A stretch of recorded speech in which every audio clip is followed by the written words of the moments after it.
Welcome to Elevated Wisdom, where we transcend and go beyond the subconscious.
Back. Apparently, Streamlabs wants to act all extra crazy. So we are here. We're live, coming in with another episode of Elevated Wisdom. That man up there looking We gorgeous. Look at him looking gorgeous in the thing. looking gorgeous. Let's see. How did he end up We back are down again? Get your gonna ass up here. start I swear to God, Ink is by goddamn troublemaker. accept. There you go. I don't know how I went down. My bad. One You're a sec. troublemaker. That's all. I That's all. really am. I really am. My bad, guys. Give me 1 second. So we are gonna get started by watching this video. 12 Unforgiven already started the video, so we're gonna go ahead and get it knocked up, and we're gonna catch up to them. All right. So this, my friends, is the episode or the video that we're watching for today. That is gonna help us out and get the topic going. So let's see here. Boom, boom, boom, boom. Okay. So we go down here. Bring this. All right. Here we go. So. Wrong. What truly determines our freedom, we've all had days when everything seems to go wrong. What truly determines our freedom isn't our circumstances, but our reactions. Are you ready to find out what's holding you back? Could it be ourselves? When we allow negative emotions like anger or fear control us, we end up putting ourselves into a mental prison fed by negativity. Not realizing how we have imprisoned ourselves, we continue to place the blame on everyone and everything. If we choose to respond in a stoic way and look at things fluidly, this would allow us to understand where the emotions are coming from, whether they're negative or positive. Applying discernment to our thoughts and emotions will assist us in the process of being accountable for our decisions and actions. You have always had the power to break free. Never forget that. This is Mananan Affiliates. Your freedom starts within. Ooh. Freedom starts within. All right. Let's see. We just finished watching the video. We got 12. We got Ahmad Jermaine in the house representing Manan Affiliates. And of course, your boy, Intoxicated DJ. If you don't know, 12 Unforgiven is live right now too, so check them out. He's And lying. never lie on here. He lied. I ain't live. And we're getting ready to have another amazing, healthy conversation with my wonderful brothers and hopefully soon my sisters as well. We're definitely looking for more people to join this amazing conversation that we have on Fridays that it incorporates healthy conversation skills, active listening skills, but more importantly, sharing of our perceptions of this shared experience we call life. So welcome in. Today we're talking about the video. I will be posting it on chat. And level 9, let's go, Disc. And we're gonna get the conversation going. So I'm gonna bring it over to Ahmad. He began creating this video, and I think he's got a good starting point for us. So I'm gonna hand over the light over to the homie Ahmad Jermaine, and get us going. All right, how's everybody doing? Hope we're having a good Friday evening. But the video itself, I was sitting down and we talk a lot about accountability. And by doing that, it's like, okay, if I'm accountable, I'm responsible. But then I never really thought about it when it came to my reactions. And even my thoughts at times, honestly, that's not something you really think about. You always think about being accountable for your actions and what you do, but not how you react or your thoughts alone. So that's how I went into and kind of was like, hey, are we, by our thoughts and more importantly our reactions, are we less accountable for how we navigate life? And if we're less accountable, am I more free or am I more imprisoned by my reactions, my thoughts and emotions? That's kind of the idea or premise of what I was trying to get at, and just get people to think, how are you navigating or how are you feeling like with your life? And I can go back for me easily 5 years ago, and I was not free at all. I was a prisoner of my own inadequacy, fears, insecurities, trust. You name the gauntlet of all these emotions and thoughts. That's what I was battling, and I was not free at all. Although I did take accountability, but I also took too much accountability and took ownership of some of the issues and obstacles that I was going through.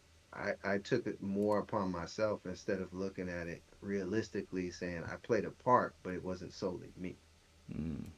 So for me at that, making this video was trying just to get people in a position to think about their life, their thoughts, their reactions, and their level of accountability. And do you believe if you control those, you'll be on the path of liberation as far as freeing yourself from those fears and insecurities that you created that don't actually like live or don't actually breathe. They're not realistic. They're just things that you've kind of put together to make life tolerable, where in reality there's really nothing to fear at all. It's all, a lot of things, it's just all in our heads and made up. So that was the premise of the video. What was your thoughts, well, as far as the video? Do you feel we are, if we're more in control of our thoughts and emotions, that we have better opportunity to liberate ourselves from ourselves? If that makes any sense. So my thought here of freedom, right? Freedom is a hard one to put in a simple word. Like, freedom is the word, right? But what is freedom? Freedom is the ability to do something without having a negative reaction from others, right? So, for me, freedom is very difficult to look at because, we have military members, as yourselves, that have fought for our freedom here in the United States, to be able to have our freedoms we have, right? So, freedom for me in a physical aspect would be, what is it that is stopping you or creating you from not being able to experience that freedom fully? Is it an outside source? Is it coming from somebody else? Is it coming from something else? Or is it something you're doing that's creating that freedom to be haltered. And that can be simply done by putting limitations on yourself. Hi, Taylor. Thank you for stopping by. We're having a small get together about reactions and accountability determines our level of freedom.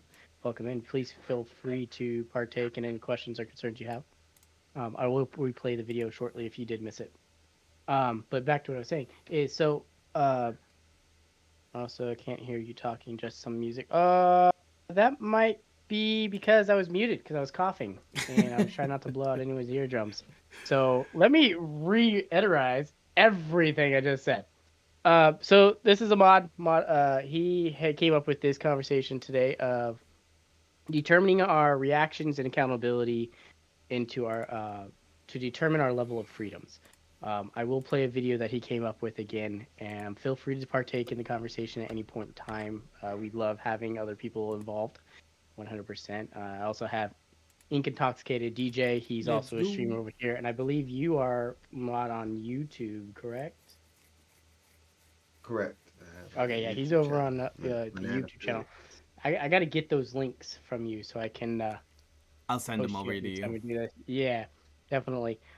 So what I was saying, since I was muted, sadly, is freedom comes in two forms for me. You have a physical freedom that can be stopped by either an action, a law, or a mental block. So that's your physical freedom. And then you have the mental freedom, which can be spiritual, it could be emotional, it could be family driven by the way you were raised. And I look at the physical aspect as with military members. You served, you guys witnessed it, you guys fought for me to have my freedom, along with my family has fought for me to have my freedoms of being able to live here where multiple cultures can blend, where multiple amenities for a first world country can have, right? So that's your physical freedom. What stops you from having that is a physical force that has been put into place. You know, you have dictators, you have war criminals, you have murderous people across the nations, and that keep the repression happening, right? So that's a physical freedom that is being blocked. So it's hard to let your actions or your reactions to that to find your freedom levels. But on a mental side, it's simple to me. And how do I explain this? So a mental freedom for me would be the fact that I sit down with myself and I argue with myself internally about applying for a job, trying to better myself, even if is this job worth it? How will I even be picked? Like, I struggled with that recently, which I'm gladly going to be starting the new job on the 16th. But that I took a week of fighting myself and having to talk it out constantly with my wife to try to figure out if I wanted that job. And the block there was all mental. Are you sure I can do it? Am I giving up too much being at the store? Am I giving up too much to stay home and work from home all day? Like, I was fighting with myself. Like, I can't do that. I can't do that. He's struggling hard over there. Okay. You good? I know. He's over there struggling, man. So like for me, my reactions to situations can definitely block my freedom. Steelers intoxicated. Yo, get out of here. No one likes the Steelers. You see me. They trash. You should see they the rest trash. Of the house. It's just like the Cowboys. They don't deserve to have a spot. But for your reactions can definitely limit your freedom, and it comes at a personal level of letting that happen. Now, accountability, though, I don't feel the accountability determines any level of freedom because you are holding yourself accountable for what you allowed to either happen or not happen because it didn't sit with you in a moral standpoint. So the accountability portion for me, it's more of a moral standpoint of determining a freedom. I don't think they go inside together, personally. But Okay. that's my thought. And you're from Pittsburgh. Oh, Taylor, we might clash a little bit. Let's go, Pitt. Let's go, Pitt. Oh, I appreciate your input, 12. It definitely. I love the fact that we can all come in here and really, truly deliver our perspective unapologetically without having to feel the need of hurting somebody's feelings or anything like that. And so for me at least, I guess I can speak about the video. I want to start it in the sense of I watched a video from Neil deGrasse Tyson. And, oh no, I'm sorry, it wasn't him. It was another person. It was the actor from Hustle and Flow. What's his name? Terrence Howard. Terrence Terrence Howard. Howard. Very smart individual. And he is fighting the world currently because he has looked behind a veil of truth and has realized that as a human species, we have come to create a lot of things to help us grasp with the understanding of reality. What is reality? What is counting numbers? This whole thing, right? And he has found certain truths that has allowed him to view the world in a whole different perspective. And now, to everyone else, he sounds crazy. He is this crazy dude that talking this crazy stuff that one times one does not equals whatever. You know what I'm saying? It's like he has gone far beyond this area Well, of he's right. and well, that's not the point. The point is what does that do? Right? This idea of being wrong or right, is that giving us freedom or is that giving us a self-made prison that there is no door, but we choose to stay inside of? And for me, that's what hit me, right? That's what comes to mind with this video because in my life, I've experienced different types of freedom. I've had physical freedom, but been trapped in my mind where there was no idea what freedom would feel like, taste like, all of the above. I was trapped in a perception of this world that there was no way out. There was no goodness. There was always terror and wars and this negativity of the world, and that's all I looked for. That's all I saw. That's all. And then I got to a point where I didn't even want to go out of my place, my room. I gained over 300 pounds because I would just literally leave the door open, call a carryout. I became friends with the delivery people. I would leave the door open so they could come into my apartment, drop the fast food into the table, and I would leave the money there. I wouldn't have to see anybody. They would say hello, here's your food, leave. I would sit there by myself, eat a whole, probably 4-person meal, and that was my freedom. That's what I thought free was. And I didn't leave for years. I got to over, like I said, 300 pounds, and in my mind, I was free. I was retired. And that was freedom to me. And how skewed that freedom truly was compared to what people were trying to save me and say, man, you're not healthy. You're not doing things the right way. And this and that. It didn't matter to me. Everything they said, I did not see. And so freedom is definitely, in my opinion, powered by our perception of this shared universe, this shared reality. If we focus on the negativity, if we focus on the hardships, if we focus on these aspects of how hard things are, man, things can get real hard. Things can get real gloomy real quick for me. And if I focus on the opposite, the world is my oyster. I'm a world traveler. I'm a business owner. I'm an author. I'm a good friend. I'm a father. I'm all these amazing things that is capable of everything. And both, to me, are similar prisons because at the end of the day, I'm still setting limitations upon myself. Either put limitations or completely take out. And I'm learning how to live in balance now. So that's my 2 cents of the video. I hope I was able to connect it for you guys. What are your thoughts?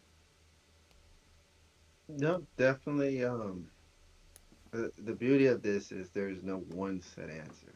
Mm, So nobody is wrong how they see it. yeah. You know, for me, the accountability piece. Well, we are accountable because we choose what we think about, how we react, or how we feel. Mm, And we will choose to continue to keep certain emotions because that is what we're familiar with or comfortable. So therefore, if I am afraid of success, I'm gonna choose the emotion that's gonna put me back in that place of familiar, that where I'm comfortable. And to me, that's where when you're comfortable and you're no longer willing to take those risks and dismiss fear, that's when that decay sets in. To me, the mm, human spirit, because you're kind of just like I'm good. Like I don't need to learn anything. I don't need to do anything. I'm comfortable where I am. I'm gonna stay here. And like I think we talked about before, human evolution has always came from pushing the envelope, whether it was from fear or some form of that infinite belief in the possibilities. Because if we really look at how the earth is in the human experience, there's nothing normal about it mm, at all. The whole process is complex. There's infinite possibilities. And I think all these structures that we have uh, as humans, we built that to basically validate our own existence. mm, Because if we didn't, then how would anybody ever really know we were even here? yeah. You know? So, So, a few things that both of you guys said kind of stuck with me. First one is limitations. Limitations are 100% based off of your own performance. It is Mm, 100% a mindset of yourself. And I agree both on with you guys on that because without if you either take the limitations out or you find a way to balance with them. Personally for me, I try to push past my limitations, right? So, mm. Ink, I find it really hard to believe that you were 300-pound plus. Just, since I've met you, like I can't see that. But with what I'm thinking here is, at one point, yeah, you were that weight, right? And Mm-hmm. now I know you of a guy that you try to work out at least once or twice a day. You try to get some physical activity in, right? Mm-hmm. And I've seen sometimes on some of your adventures when you're out showing it off that you can tell there's a point sometimes where you hit that limitation wall Mm-hmm. and yet you're climbing that wall instead to push past it. Mm. You're working past your limitations. So not only can it be a physical limitation that you're bounding and climbing and pushing past, but there's also the mental limitation, right? So you Mm-hmm. you found a way to push past that blocker, and that's what everyone Mm-hmm. needs to find out for themselves. Mm. And not everyone's limitations are in the same spot, too, you know? mhm. So don't be afraid to talk about it or ask for help. Mm. That's the biggest thing. It's asking for help to get past that limitation. Um, there is another part that Ahmad said was it kind of reminded me of living in fear. Um, and fear is in the hands of the beholder that creates the fear. Mm. So in essence, I only fear what I fear because of me. Mm-hmm. Like I have a fear of snakes. I do, 100%. I don't want those damn things around me whatsoever. No, thank you. Poisonous, non-poisonous.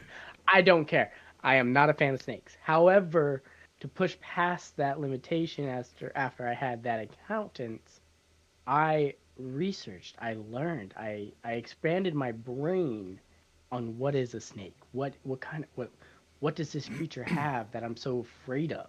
Like I tried to figure out. I still haven't figured out what it is. I think it's just because they're a slithery creature that just kind Movies. of like It's not even movies. the movies. I can tell you what happened. All right, I was Snakes on a probably plane. like 7 years. Nah, I was like 7 years old, and there was a traveling circus in my town at the time, and my mom thought it would be great to go and take a picture with this 20-foot python. Ooh, Cool. jeez. You know, I was up for it at first, Yeah. but then like as I'm standing there feeling this thing on me, I'm just like, gross, get me out of here. No, thank you. I'm done. Mhm. Like I'm done. So it's a creepy crawly kind of thing. That's the reason I don't like them. Yeah. But I've also seen the other side of it, being from the West Coast, that a Western Diamondback is nothing to be fucked with. Like Mhm. their venom Any is Diamondback. it is their venom is horrendous what it does to the body. Yeah. So like I remember I'd go and do laundry. There'd be a fucking snake in my goddamn washer. There used to be Ooh. snakes in our toilet. Like Oh. I grew up around where like you never thought that that's where a snake would be, and it was there. Yeah, they get in the fight. Yeah. Florida too. They get all And in the fights. another Hell fear no. I had, which I don't know if you guys know this, but Chow Chow dogs, they have the highest aggression level. Oh wow. They are an aggressive dog. You don't think about it because of how fluffy and they can look kind of cute, right? Yeah. But they have their thing set to where they are one person. They have their person and that is it. Oh damn. And if depending on how your emotions are around that person, typically a chow is pretty docile. They'll chill, they'll relax. But if they sense any aggression or any negativity, they respond to it in a quickness. Oh man. Well, my grandfather had one. Mm. I loved the fucking thing as a kid. I was in the pool swimming. I was maybe I think 3, maybe 2 at the time, learning how to swim. Mm. There's a goddamn diamondback in the pool. So imagine my family's freaking out, and Hell this yeah. fucking dog just instantly jumps into action, dives right into the water, goes right after the snake, takes it off out of the pool, and is fucking thrashing it around. Jesus. Dog lived, crazy. But like chows are, it's a fear thing, right? So Mm. if you are letting if you attach fear and your limitations together, that is going to block the level of freedom you're ever able to accomplish. Very much. So. And it could be spiritual, it could be physical, it could be like you said, you thought your freedom after you retired from service was shit, I can just sit home all day and just order in food, right? Like, Mhm. all right. That's fine. That's your choice. That is your freedom to choose that. Mhm. However, the consequences, not necessarily accountability, but the consequences of that is you gained to 300-pound weight.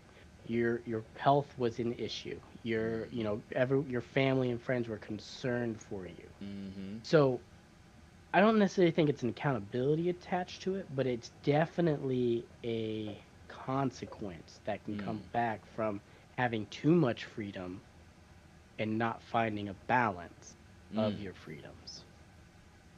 But that's see what that.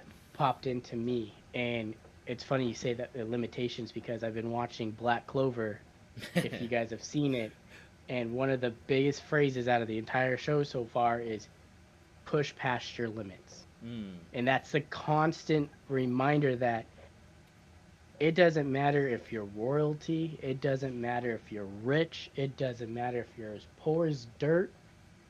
You can make yourself whatever you want to be with determination, with pushing past your limitations, pushing past your fear, which in this case will be the accountability of your actions, of your limitations, can create the freedoms that either you want or deserve as a human. Well put. Well put. That's my Appreciate Great thought that. path Yeah, I appreciate that. I really like that. The consequences of our Yeah. actions. Right. Yeah, that is good.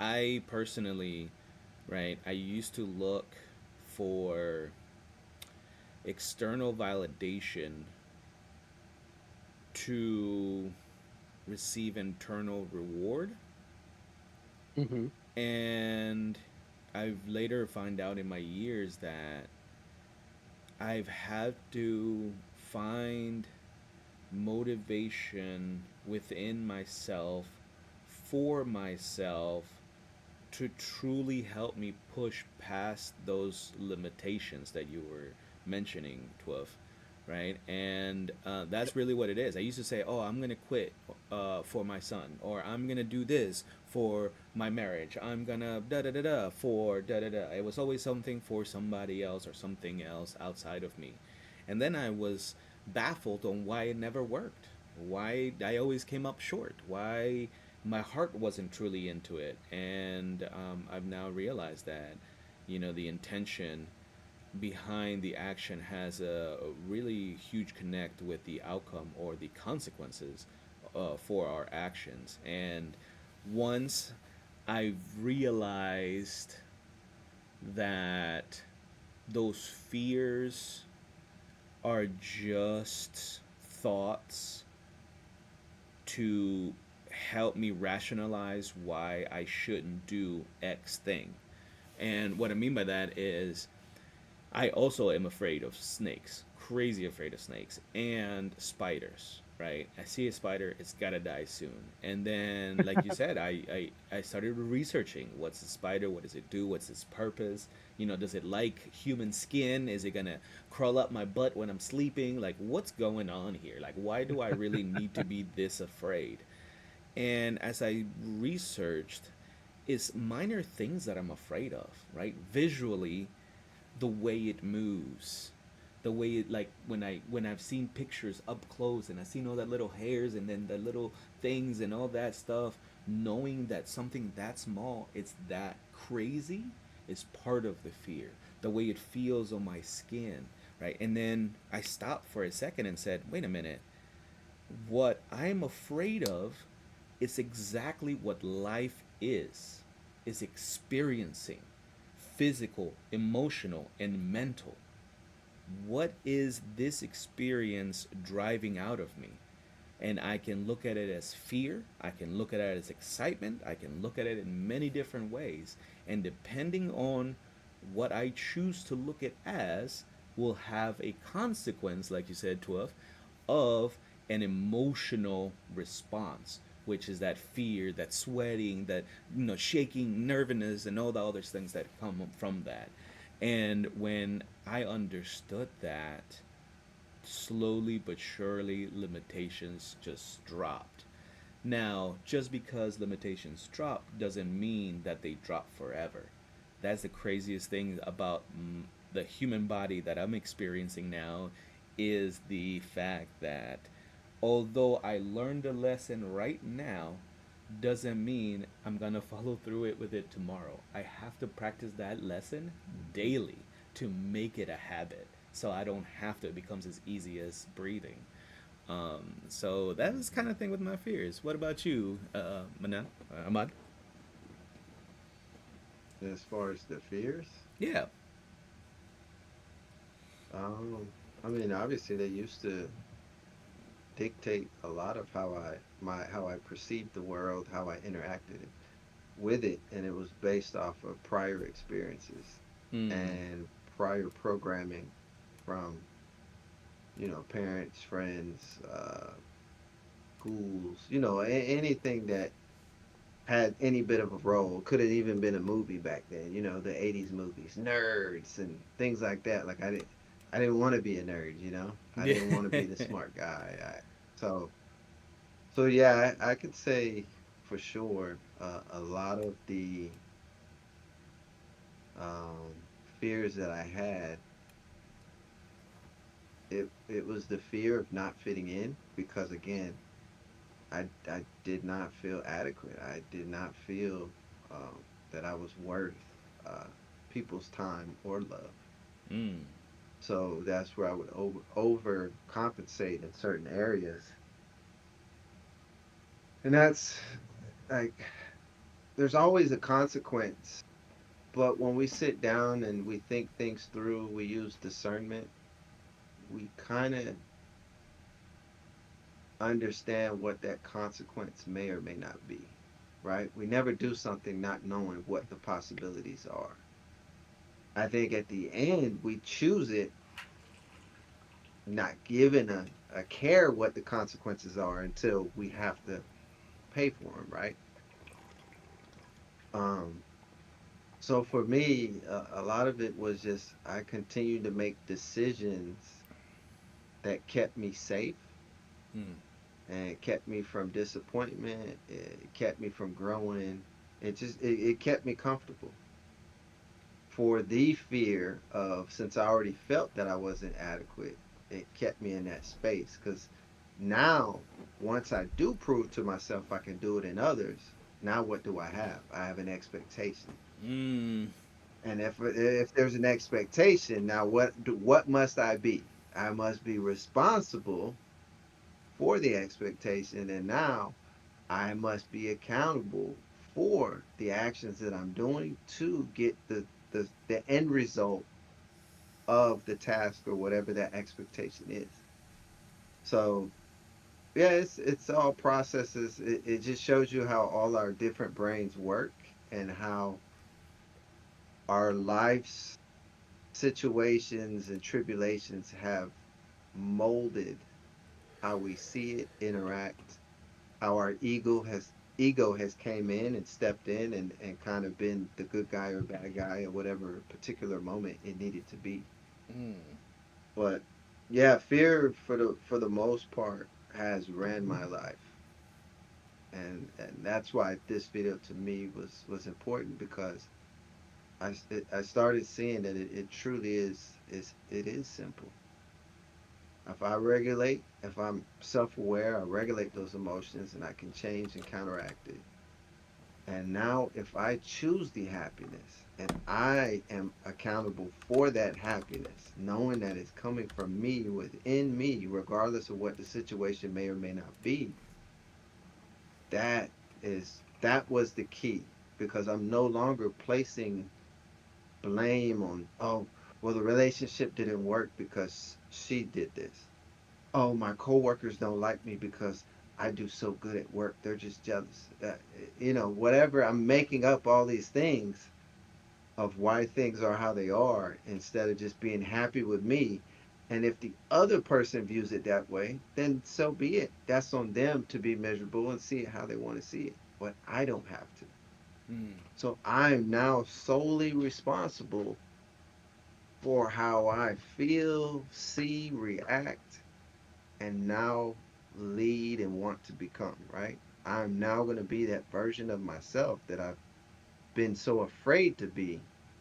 It's liberating to take the steps to now be in the position to be the person you've always have been meant to be.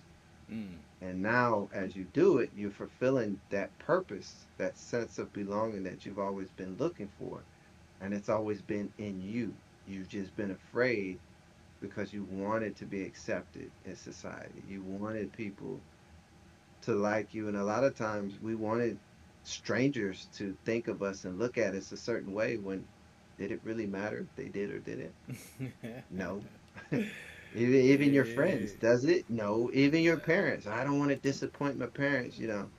Well, in life, the reality is this: if there's expectations, there's always going to be disappointment. Mm-hmm. There's no way around it. But is disappointment a bad thing? Not necessarily. It's all on how you look at it. And again, it I all can comes gain a back lot from to, this. yeah, Go you ahead, go gain a ahead. lot from your disappointments, definitely. Mm. I was gonna say that, but also that determines your level of freedom. Mm. Again, it comes back to that, like, you may do something that someone does not agree with, and they view that as a disappointment action, right? Mm. But for me, that is my freedom. That was my choice to do that, and it either makes me happy or it doesn't, right? Like, you Yeah. got to determine for yourself if it puts you where you want to be. and it pushes you to break past those limitations, those reactions to situations, the accountability. That is all of your freedom. That is your choice to determine to act the way you do or choose to do something, because everyone else's opinion, as much as it matters to a degree, it's still your choice. It's still your life. It's still your responsibility. It's still your reactions that you have to be held accountable for.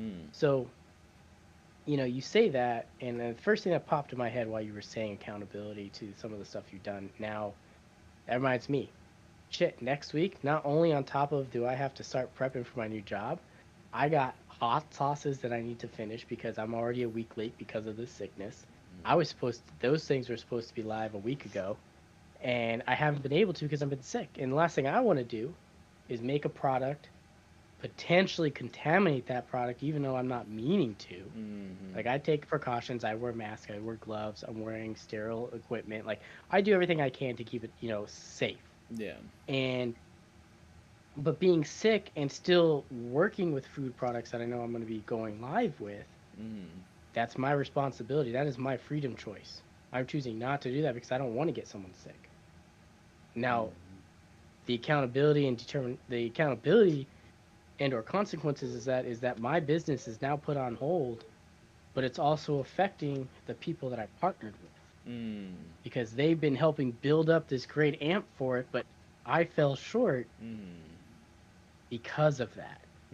Now, in this case, it was something that I couldn't, prepare for or expect to happen. However, though, on the other hand, I could have been a procrastinator. I could have said, you know what, I'll just do it next week.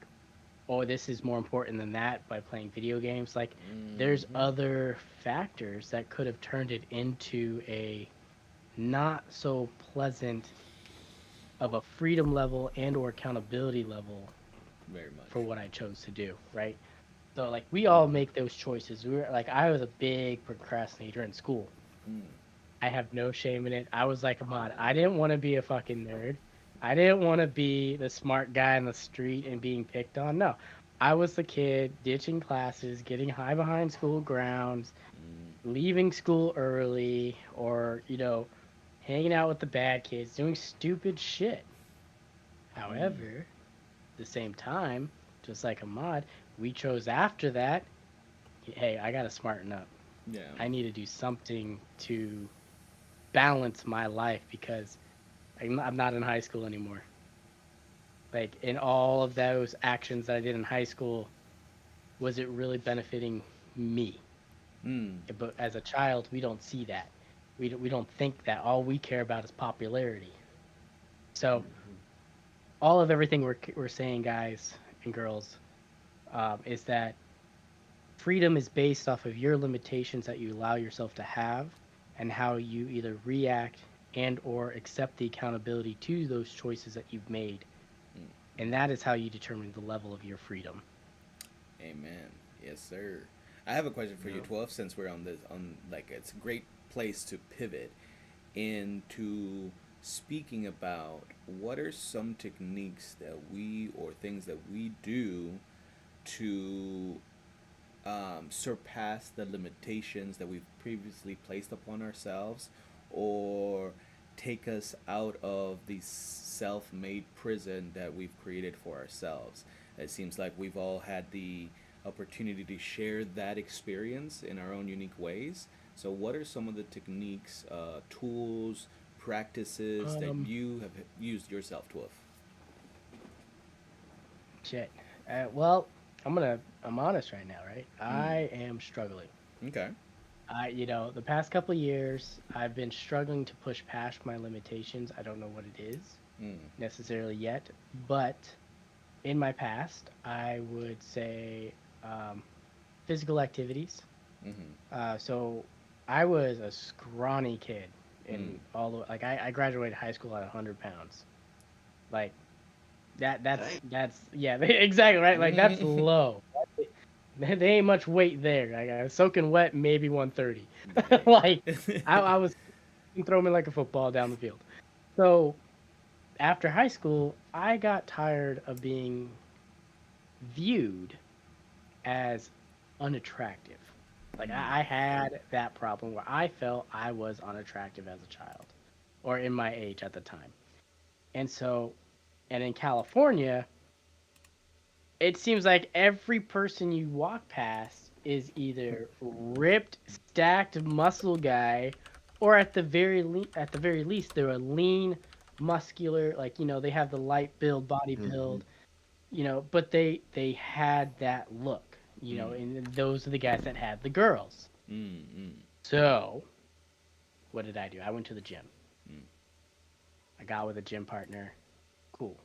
Set up with a trainer. Cool. Day one, I worked so hard at wanting to gain something on day one that I pushed past my physical limitations, but I ended up getting sick afterwards. So that didn't work, right? So that's a backfire. That means you worked so hard to where your body is now going into a flight or fight motion and trying to react to you were just your heart was super elevated. You're pushing past your muscle tears. You're pushing past all this pain and grief, and then all of a sudden you stop. Well, when you stop, that's when your body's like, now I can react, right? So pushing past limitations is a mental thing for me, and it's always just being in the right mindset of I can do more than what my body's letting me, and that's how some people physically train. Mm-hmm. Mentally, eventually, I broke out of. I was looking at the people that I was trying to gain approval by for my physical appearance. Ooh. Shallow girls, gold diggers, someone that wanted to be arm candy or was arm candy. And I was like, I don't want that. Not in that form. Like you're with me purely because of how I'm look, not of who I am. And to get across that mental and limitation that I had, uh, it was just a lot of finding out who I was and finding people that fit with me and accepted me for me. Mm. That's how I push past things. It's really a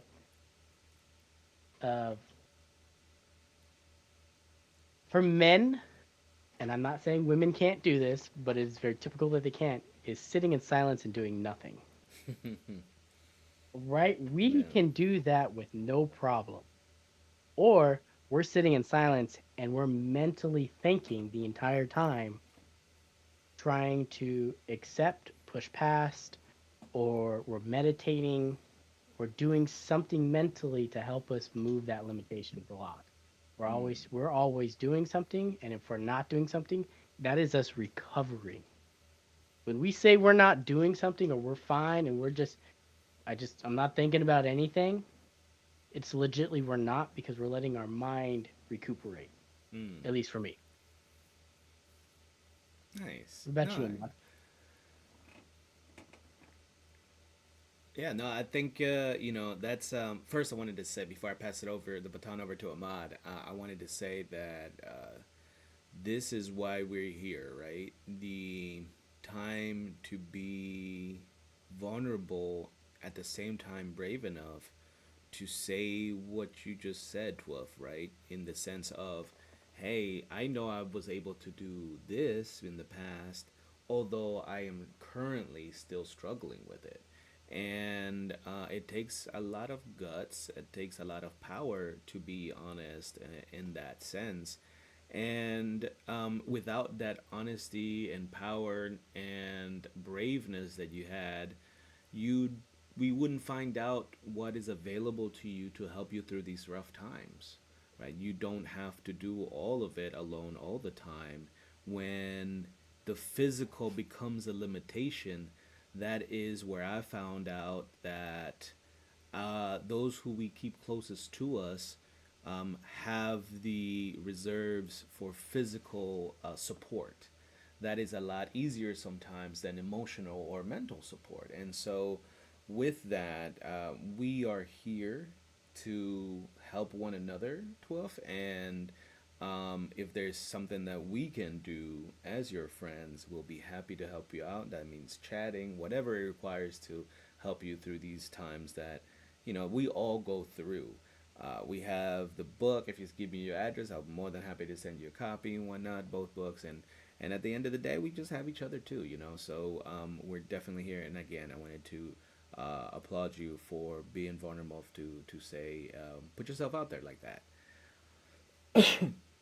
And we're going to pass it over to Ahmad. What about you? What are you currently doing in your life that is assisting you in pushing past your boundaries, and or these self-made prisons that we've continued to create for ourselves?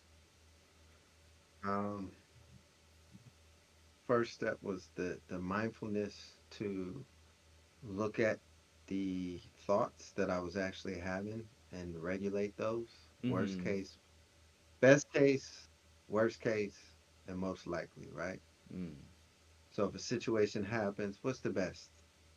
What's the absolute worst? And what's probably what will happen? And 9 times out of 10, it's the most likely that typically will happen, right? Mm. Um, Also, letting, I would say, the expectation, man, letting go of an expectation, uh, Mm. and allowing the opportunity that unfolds to truly unfold and allow me to just get in it without predetermining if I like it or I'm good at it or who's this person, why are they talking to me, just being in that moment and just seeing where it goes. And finally, the last bit is it's empowering to understand that I can say yes and no and not worry about the reaction of the other person because Mm. that has nothing to do with me, Exactly.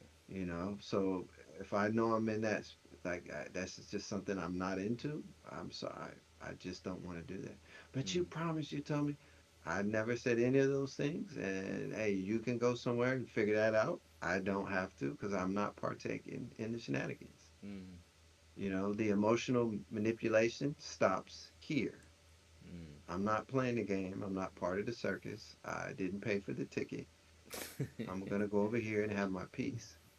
No. So for me, it's those steps, and then I guess lastly, it's just doing those things that I am afraid of. Just Mm. taking the step and doing it, and not having that expectation. Yeah.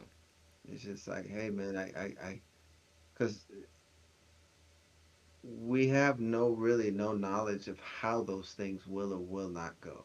But I Mm. can control if I'm have a great attitude, a poor attitude, if I have a positive mindset or a negative mindset.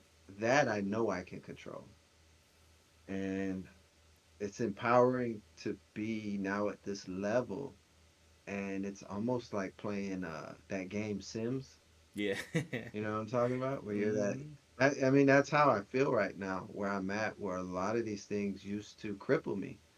And I would be so stressed out. And then I would allow that stress to impact other areas and relationships, getting Mm. frustrated with the kids, the wife, and it had nothing to do with them.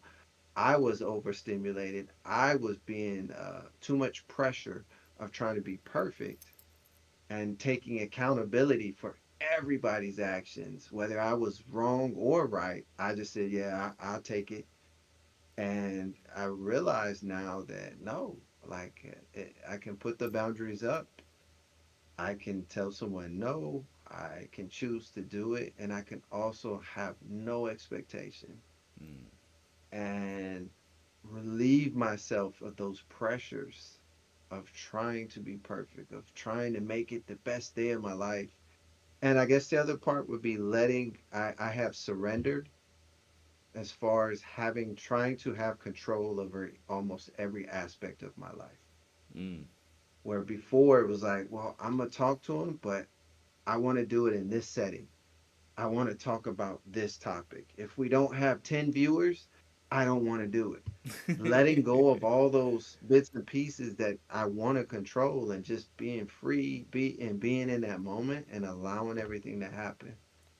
and also not being afraid of if we don't get the 10 viewers. So what? Mm. I'm here. I'm speaking my truths. We're creating something for everybody to have a voice and to have a place of support.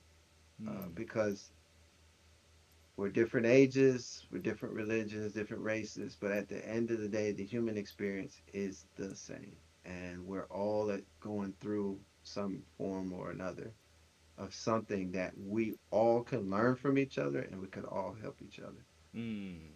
So, but Appreciate that. those are the steps that I have been taking.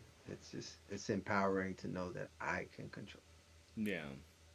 Not unique. And, personally for me, I can relate to both what you guys said and the key difference for me now, right? The aha moment, the secret ingredient, if you would like to call that, for me was belief, the power of belief.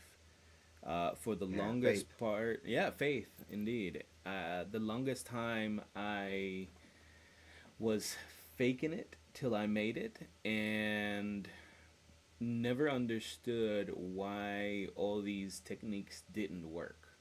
Why, at the end of the day, did I still feel the way I felt?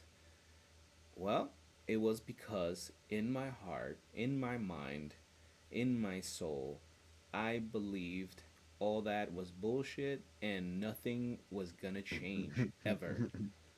And so I realized that's why nothing ever changed. And the moment it was, it's as simple as I guess I can put it, as switching the switch of the light, right? Completely dark, you one little switch and boom, everything becomes clear. Everything's like, ah, the door is open. Ah, there is no cage. Ah, there, I don't have to participate. Ah, all those things that you guys start talking about now, that's the part that took for me to believe in everything that you guys did in your lives. And it took me over 38 years to figure that out, right? And that is okay as well.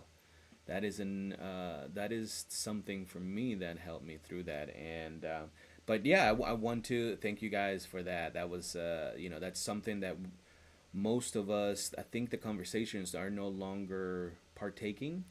We like to talk about everything that's wrong, and we rarely put in the time to speak on what are the good things. Like, we all know depression. We all know we're suffering from anxiety. We all know all these things. We all know we everybody has something in their lives going on that is huge. We get that. I Hmm. understand. I suffer with you because we're all suffering.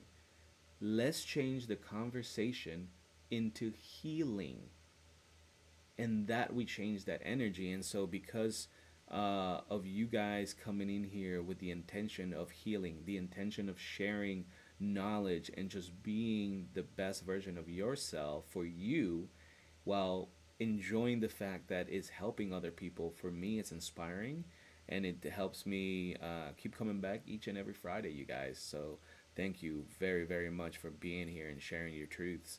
I had a question for you, Twolf.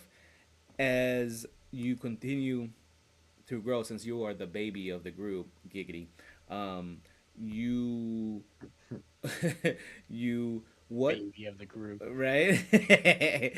what are what are some ways that people can connect that is helpful, right? What have you been noticing? Because you are a great example of a person that considers themselves a streamer, but more importantly, is a friend first. You will cut off your stream if somebody needs to just sit there and chat with you on Discord. You will stop what you're doing if somebody is having that rough of a day and they just need a friend to be there for, right? And so, what are the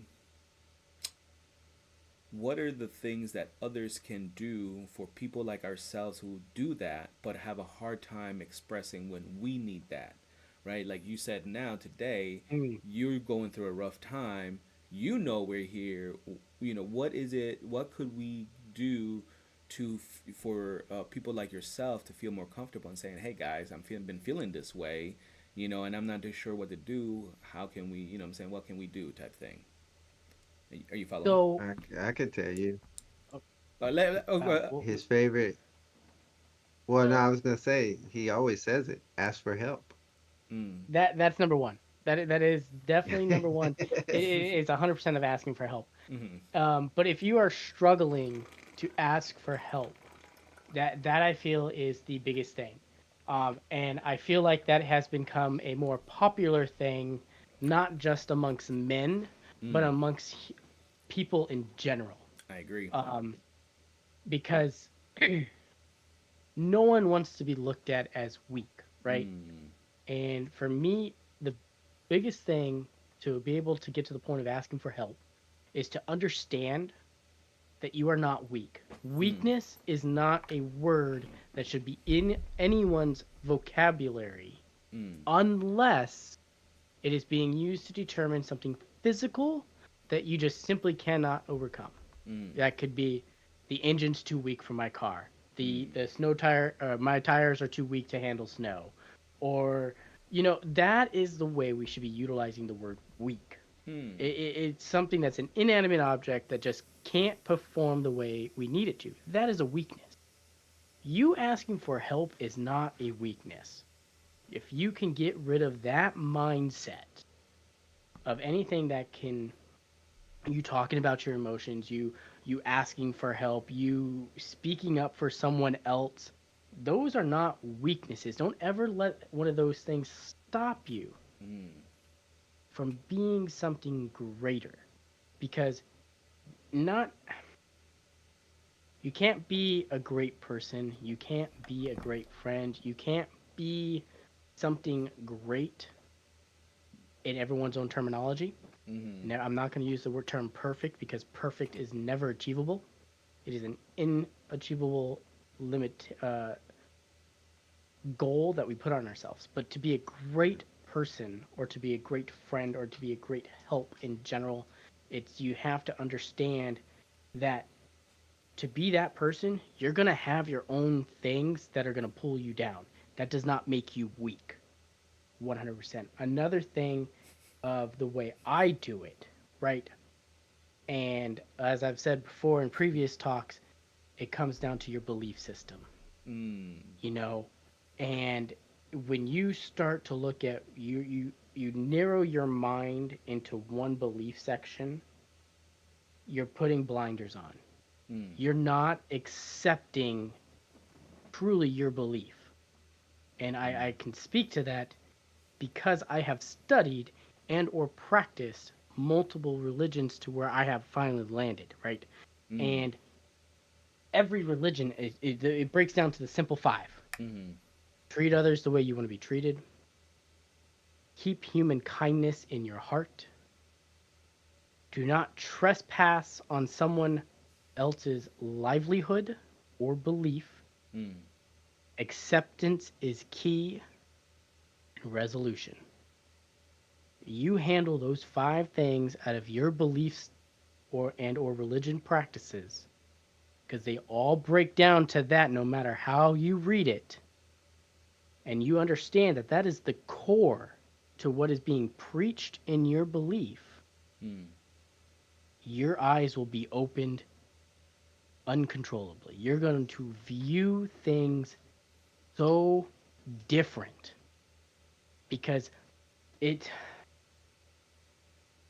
I'm gonna say this, and it's gonna create some some chaos. If you look at the Crusades was a battle and war that was fought with blinders on, closing one-minded ignorance in the name of a god. Mm. Okay, we did stuff in the name of religion. Mm. When that religion talks about accepting, loving one another, and not to trespass on one another, Mm. and that the ultimate sin is murder. Mm.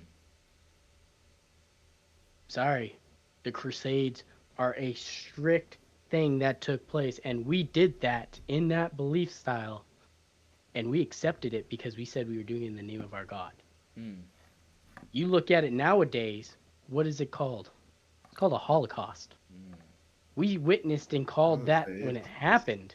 still happening. Yeah. And it's still happening, exactly. Yeah. But Yeah, it's still happening. but in the name of our God in the Crusades, those people that practice that belief and follow that, they don't see that as a Holocaust. Mm. But that was 100 a genocidal Holocaust experience that took back hundreds of years ago. Mm. Then we saw it when Hitler in WW2, and World War One even, Mm. and then we're still seeing it in some of the third world countries. But if you look at the stem, especially history wise, all of those events were started and continued by all the same people and groups. Just different Exactly. periods in time. Different percent, but they were Yeah. But single-minded. it's the They're same closed people. off. Yeah, it's the control and tyranny, Tyranny. and getting people to do that. So, But I also had a question too. Yep. Do you think that people don't ask for help because they believe no one else truly cares, or that they're not worth that time or effort or Mm. love Mm. for someone to spend on them to get that? So that answer is simple to me, and that answer is yes. However, when it comes to that thought process, there's something deeper at problem, and it's almost not necessarily a depressive state, but it is a state of potential self-harm. It is a state of your mental status is not well. When you start thinking that you would be a bother or a burden on somebody that actually cares and truly cares, that you need more help than just talking to that one person, and you need to find a way to do it. There's hotlines, there's websites, there's teen websites that are strictly teen based. Of once they turn 18, they can't even log into that site anymore. There is a plethora of sources for you to be able to talk anonymously and be able to find potential help. However, if you're a parent and you do let your teen do that, I do advise to keep an eye on it. But do not react, do not talk about what they are talking about unless they're ready to talk to you about it. Because we, as the older generations, or adults, or parents, you got to remember, we've already done that. We've already fought that, right? So we're going to instantly want to go into protective mode and try to do things our way that helped us. It's not always the case. Your child is your own person, their own person. I'm not saying to give them every freedom in the world, but don't press the matter so much to where they just end up choosing not to talk. So yes, 100%, people are sometimes afraid to ask for help because they are a fear of being a burden. They're afraid of that the person they're asking for truly doesn't care about them, that they don't deserve that love and kindness because of something they did. And I'm going to say this once and only once. I'll repeat it every day of the week if I have to. But whatever you did, there is never enough reason for someone not to care about you and you not to ask for help. It doesn't matter how hard of a situation that took place. Me and Ink, I don't care if we went out drinking one day or even Ahmad, and I decided I wanted to fight with him because I didn't agree with him while I was drunk. You know what's gonna happen? One of us is gonna talk to each other the next day and figure out what the fuck took place. Boy, that was We're crazy gonna last work night. through it. Yeah, right? Like, but you know what I mean? God, that's how guys are, though. At least in my era of growing up, Hey, we hello, fought, right? motherfucker. You know, we would fight, and then either after the fight, if not one of us was knocked out, we were talking like we were best friends. Like that fight never happened.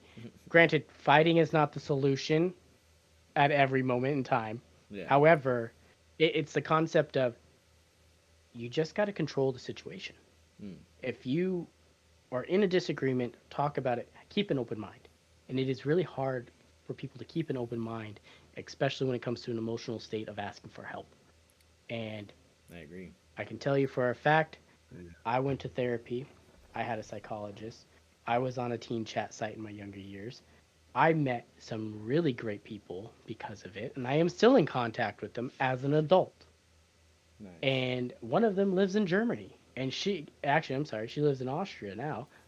And guess what? She went into the field of being a Mental health? psychologist. Nice. She went into mental health. She went into a field, even though she struggled with her own mental health as a child. Mm-hmm.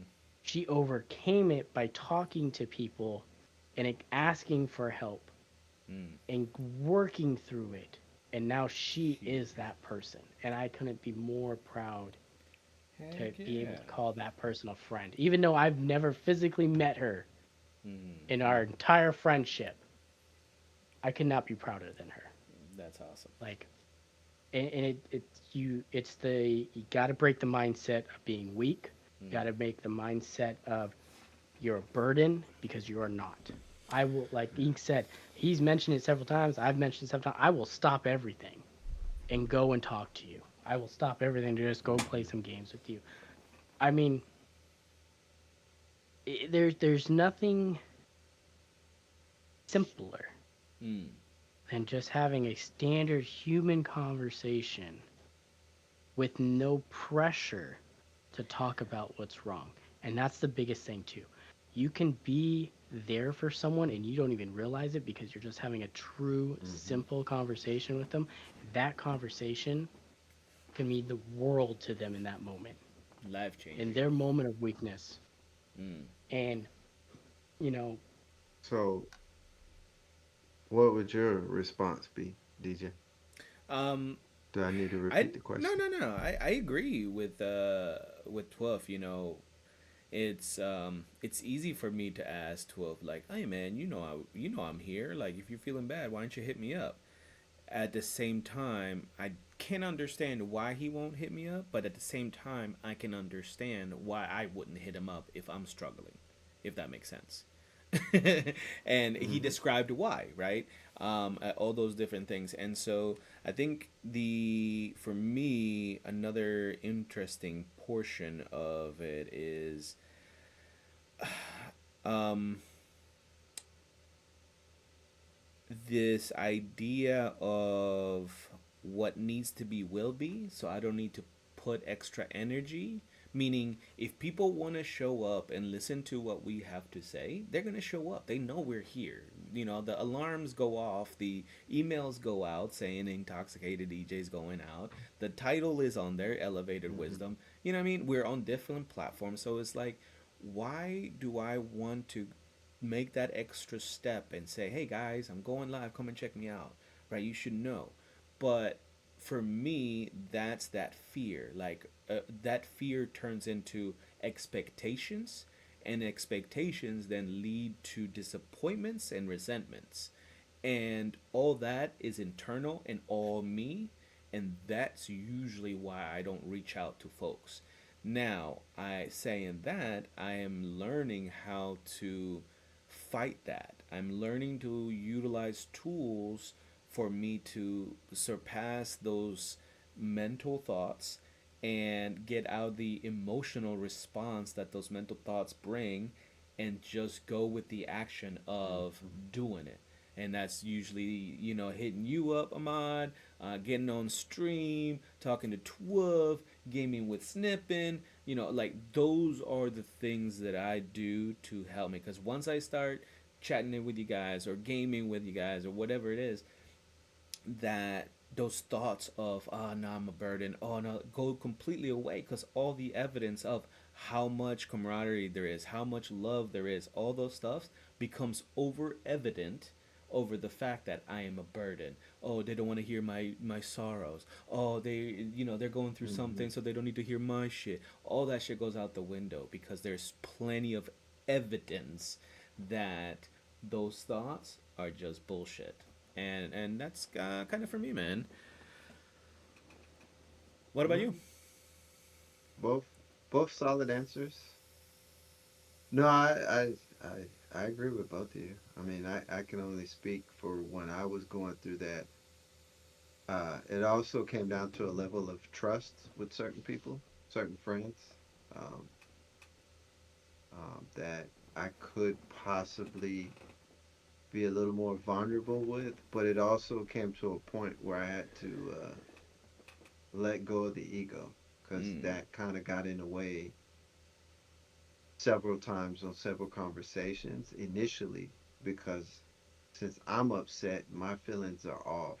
I need someone to I'm right, right? So Mm. that I need someone else to justify that my actions and emotions are correct. Mm. And yeah, so no, I agree. I could just go back and say for myself, I had to kind of let the ego go. Um, and I had to open up my level of trust to more people and Mm. not be concerned with what they may think or say because I don't know. Mm. And by their reaction, if they make time available, then obviously I'm important. If they don't and they change the topic and they want to talk about themselves, then clearly that's someone I don't need to reach out to. So Mm. either way, they're making my process of who I can reach out to and who I can't a little easier if I pay attention and don't take things personally.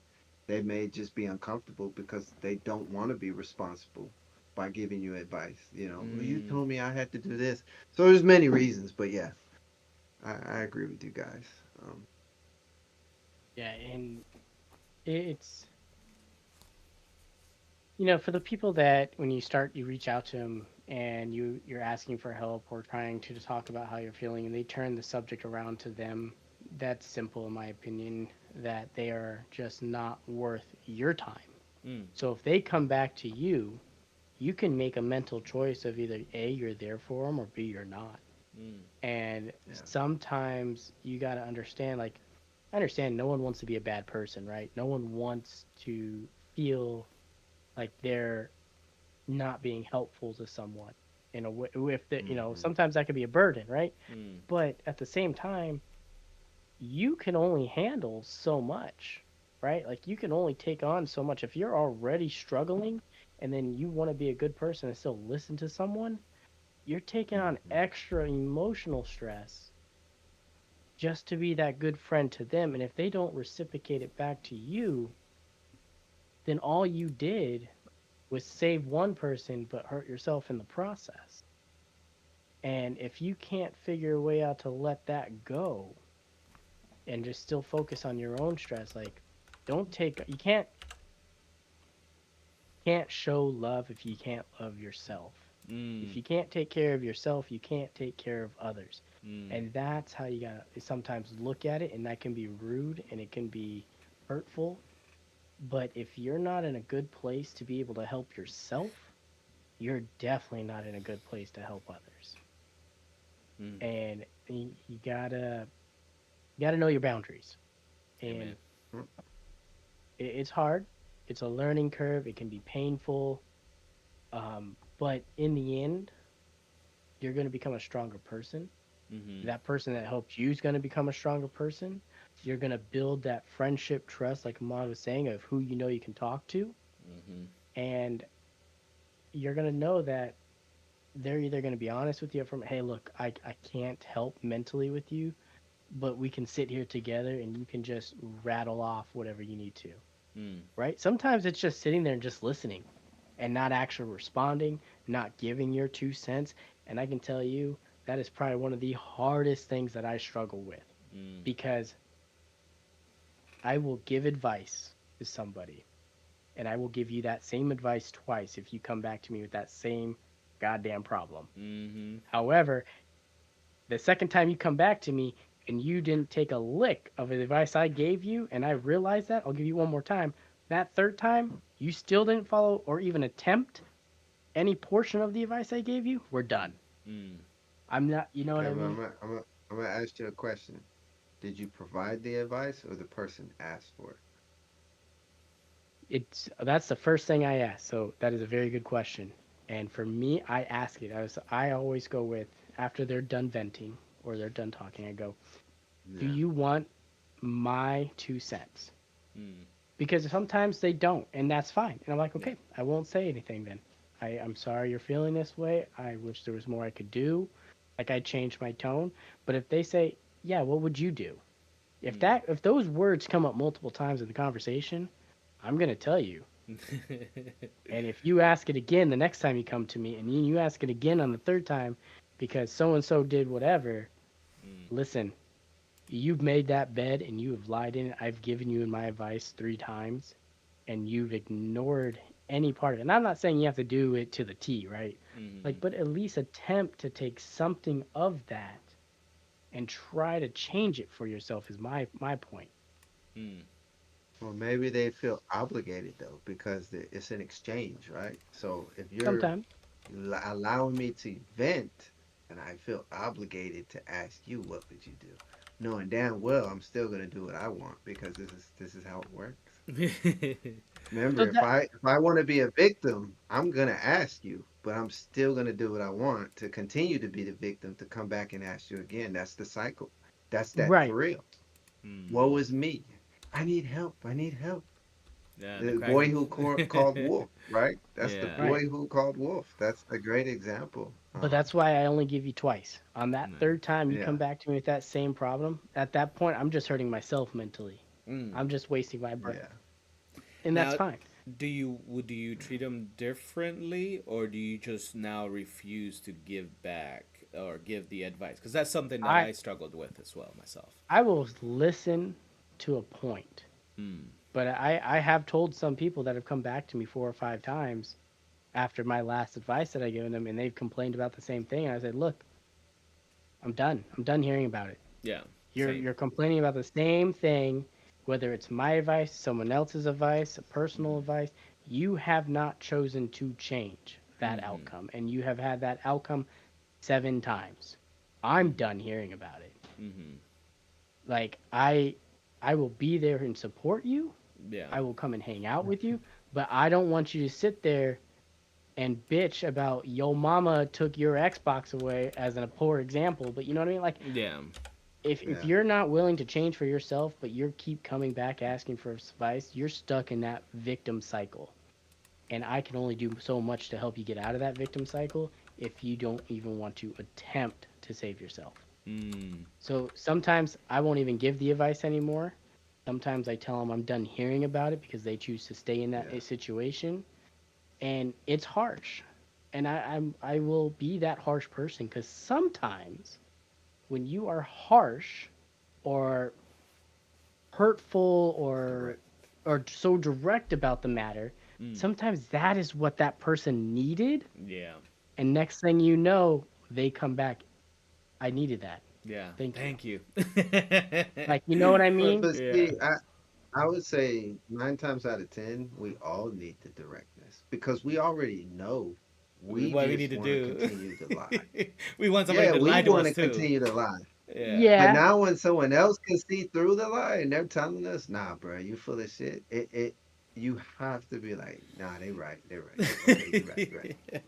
Right. And but it takes maturity for the person to accept that though, because if I'm not ready or willing to accept that and say that that person is right, or I know I'm not perfect, or I was at fault, I'm now going to take that negatively because now I'm looking at myself in a negative light compared to, like I'm not the problem.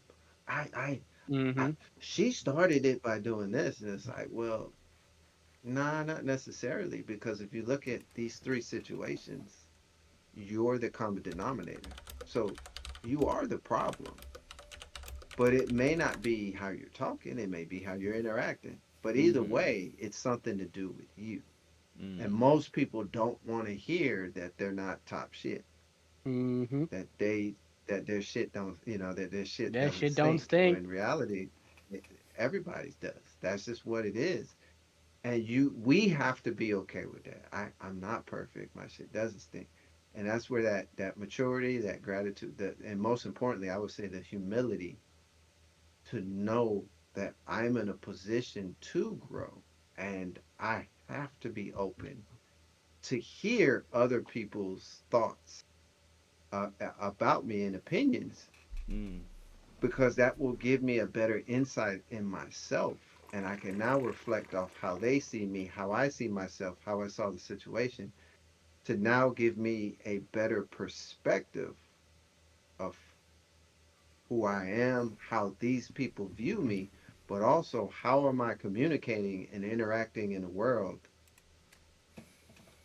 that I'm now trying to be different in, you know? I'm Hmm. I'm trying to live different. I'm trying to have, more positive thoughts. I'm trying to now recreate a life that's going to be exciting for me. Mm. But Yeah, yeah, it's yeah, it's I always find it funny, man, because like, ah, there's no way to slice it. We typically are the problem. we are. The problem falls back to your level of freedom, your determination, Mm. your limitations, and the amount Yep, of accountability you want to take. And yep. the most personal example I can give would be my mother. Me and my mother are not your typical son and daughter mother relationship. She is more of a friend. I've kept her at a distance. My mother signed me her parental rights over to my aunt of me and my brother, and my aunt raised us. My mother still wanted to be a drug. She wanted the drugs. She followed the drugs. Hmm. She went to jail. She wanted to thieve. She was not a good mother at that time. And I kept her at a distance because of that, because I did not want that in my life. I was harsh, I was direct, and Mm. I told her, and she knew it. And she fought tooth and nail to get to the point to where now she knows she can call me and I'm going to answer. She Mm. knows I will call her and let her know how I'm doing.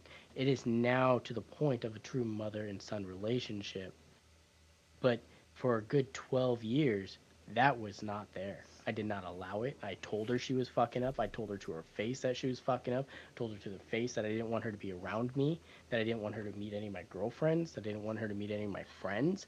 Like, I was the asshole in that situation. And I did the same thing to my cousin, who was supposed to be like a big brother to me, Mm. my aunt's son.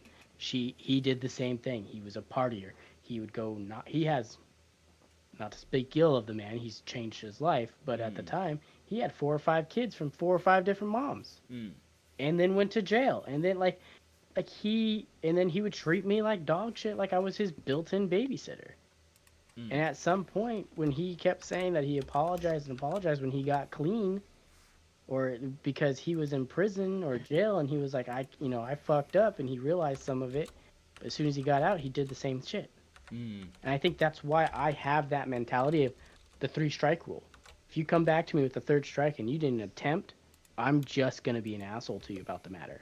I'm not going to be friendly. And my cousin has finally accepted that he fucked up. My mother finally accepted that she fucked up and she wasn't a true mom. And now I am building a good relationship with them. Mm. It's not as, I was and gonna that's the say, crazy have part. have you fully accepted? 'Cause it sounds like you still got a little bit of hostility in there. I I do have a chip on my shoulder about the matter. I Mm. will not deny that. But I have accepted that I have accepted that my mother signed her rights over to me and my brother to have a better life. I accept that matter. I accept That that her and past think cannot about change. how hard, but think about how hard that probably was for her, And knowing that she couldn't provide you what she knew you needed to have. and that's what helped me accept that matter. Yeah. Um and I when they come to talk to me or we have family events and I'm with them and I see them, I do not hold Hmm. that against them anymore. We have like, does it still get my blood boiling to talk about the past? Yeah, because it's human nature. But I don't look at them as they're still a druggie, they're still a fuck up, they're still doing this, they're still like they're not doing any of that anymore. They've turned their life around into a positive manner, and I can't be happier for them because of that.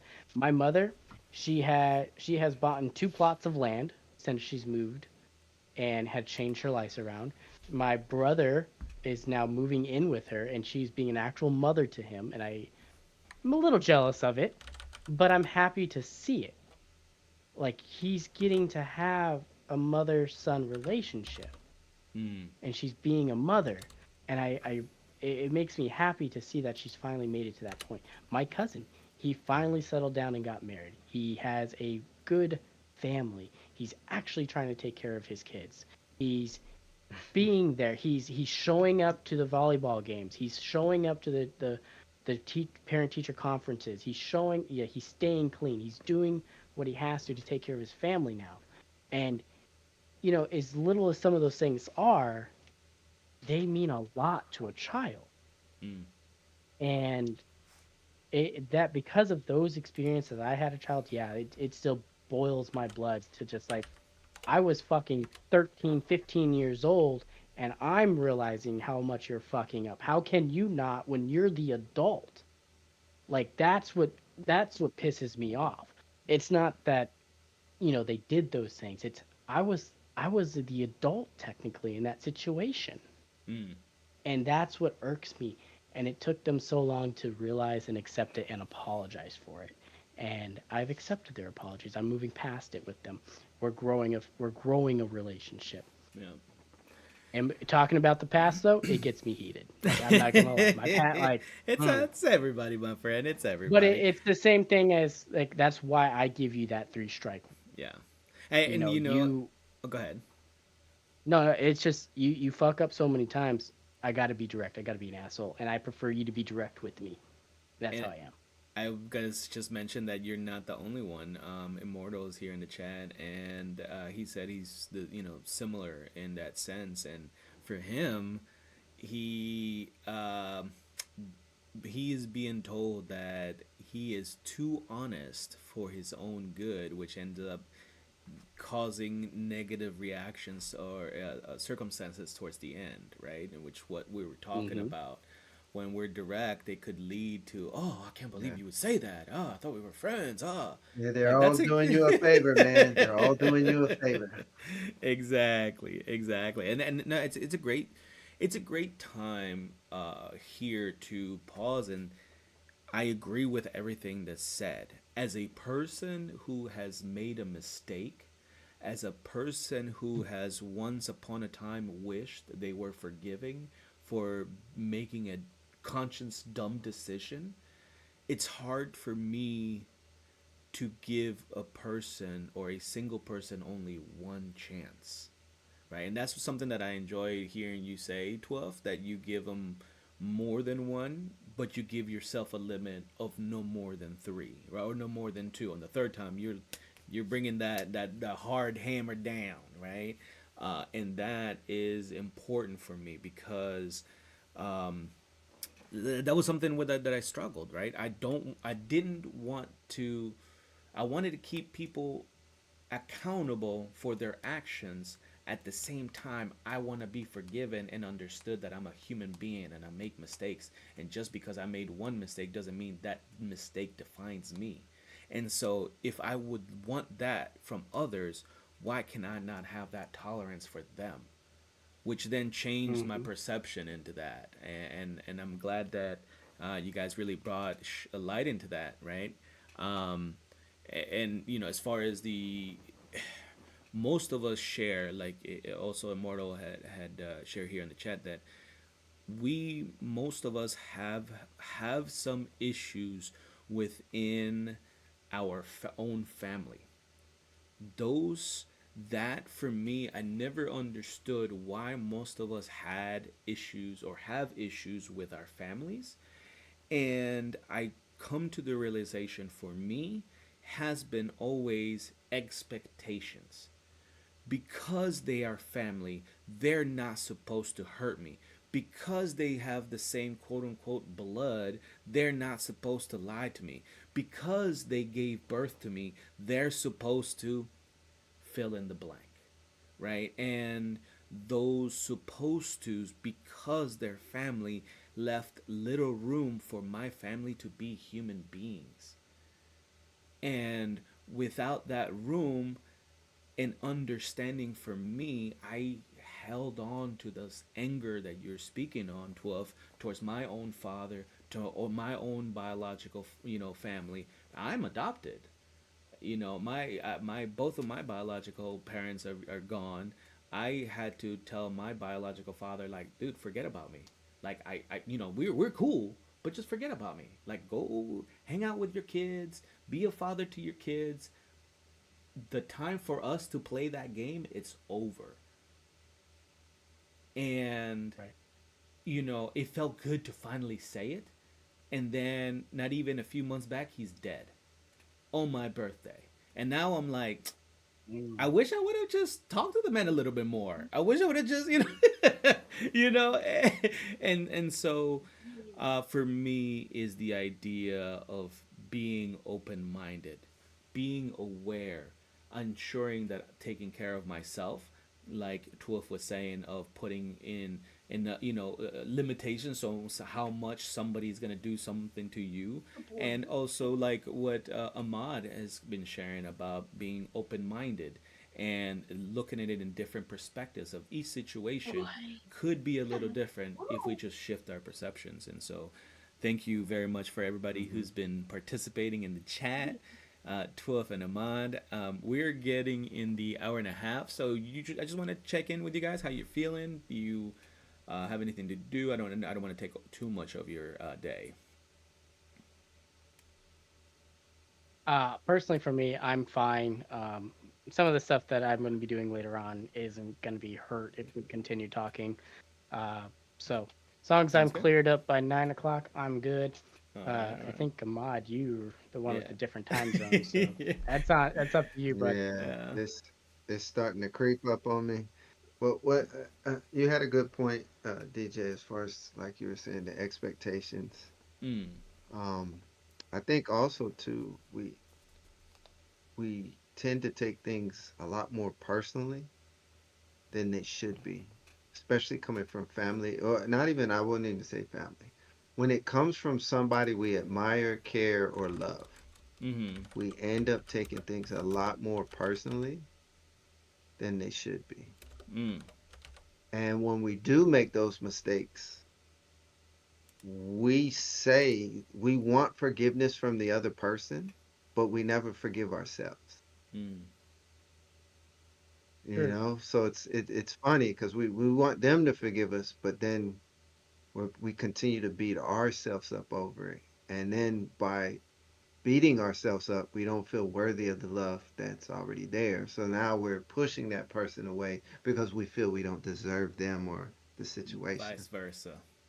So yeah, so it was just something I wanted to add because I'm starting to write a little bit of notes when you guys talk, so I can remember what I want to say, so I'm not cutting nobody off. Oh, you're Great. good. I got a notepad pulled up. I'm doing the same thing. Um, Yeah, Same. It kind of have to, right? When you Mhm. get into these yeah, so deep, um, because it all comes back down to what the start of this conversation was for today, which is do our reactions and accountability determine the level of freedom? Well, yes, and the answer is simply yes. This is a simple answer, right? yeah. Mhm. But if you break it down like we have been here tonight, your limitations that you set, the fear that you set, the helping others and being able to ask for help and just being there for them, those all create your level of freedom. Mm. I have the freedom to be able to be here and to share my personal experiences with you guys and to talk about it to everyone that is here. And thank you, Tam Tam Barbie, for still being here. I appreciate it. Um, that's my freedom right now. And in this current instance, that's what my freedom is. And I let my limitations go. Like sometimes, like Ahmad said, it sounds like you're still, you got a chip on your shoulder. I do, but it's because it's not that I'm angry at them. I'm just passionate about the portion of my life, right? Mhm. I want people to be able to resonate, to feel connected to that conversation because now Like who someone in Ink's channel, he was saying, "Hey, I'm going through the similar things." Well, hey, did you ever consider that what you're doing is the right thing for you?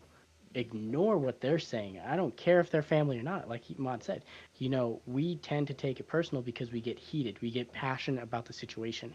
And if you're being there for someone, just understand sometimes they're gonna use first person terminology and like try to point blame at you, but you got to remember they're not pointing the blame at you.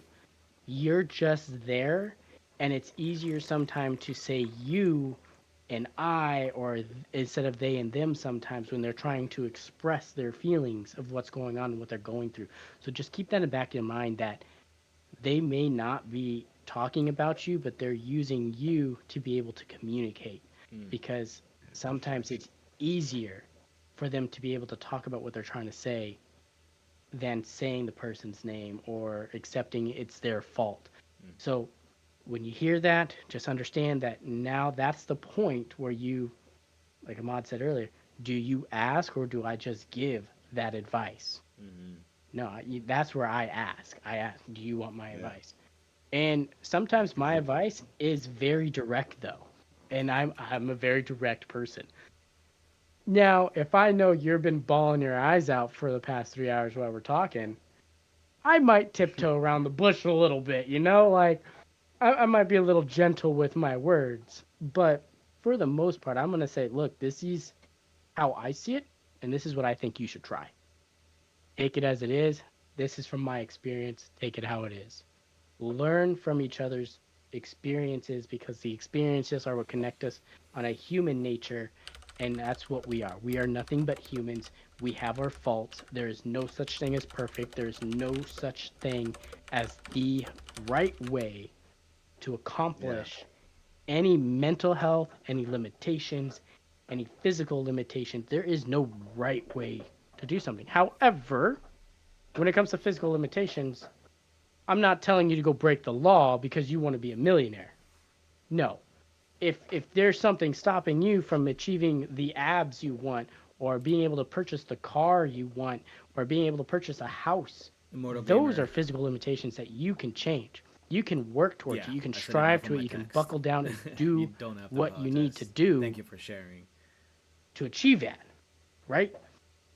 Instead of doing a year goal, do a 3 months goal, do a 6 months goal, do a 2 month goal, do a 1 month goal.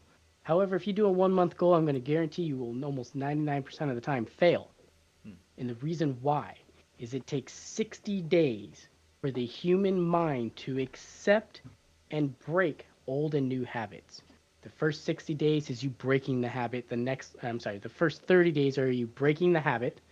The next 30 days are you building the habit. So you can't grow without breaking and rebuilding. And that takes place amongst every aspect it takes to be a human. Emotionally, mentally, physically, and there was spiritually. Like if you can't do it in 60 days, then that is not the right path for you. That's all I got. No, you hit on some points that impressively Immortal Gamer here is. It hit on the same level, right? And he's sharing his truth about his experience with his family, and part of his he not knowing his father. Something that I also share in that experience. I didn't know my father until I was 10 years old. Same experience. Right, exactly. I remember that about you. And later on in life, trying to find answers, trying to like, hey, what is this person? Should I take the time to get to know? Did I look for them? And then finding out that those people you loved and hold dear, they knew their whereabouts and what happened and this and that, and taking everything that happens internally and turn it into a destructive force, like you were saying, right? We tear it down to be able to later on build up. And I think Immortal, that is something that you have done, and thank you for sharing that. As you have made your mistakes similar to mine as far as drinking goes and other things like that, we have learned a valuable lesson. And I think one of that lessons, valuable lessons, one of them, which is that it isn't us, right? And just because other people make their decisions, we don't have to make destructive decisions for ourselves. Yeah. We can choose how to react to other people's actions. And it reminds me of my journey, right? I took all my pain and said, what is going to be my solution to my pain? Alcohol. And I held on to that thing for dear life. And it destroyed relationships, it destroyed all, my health, all sorts of things.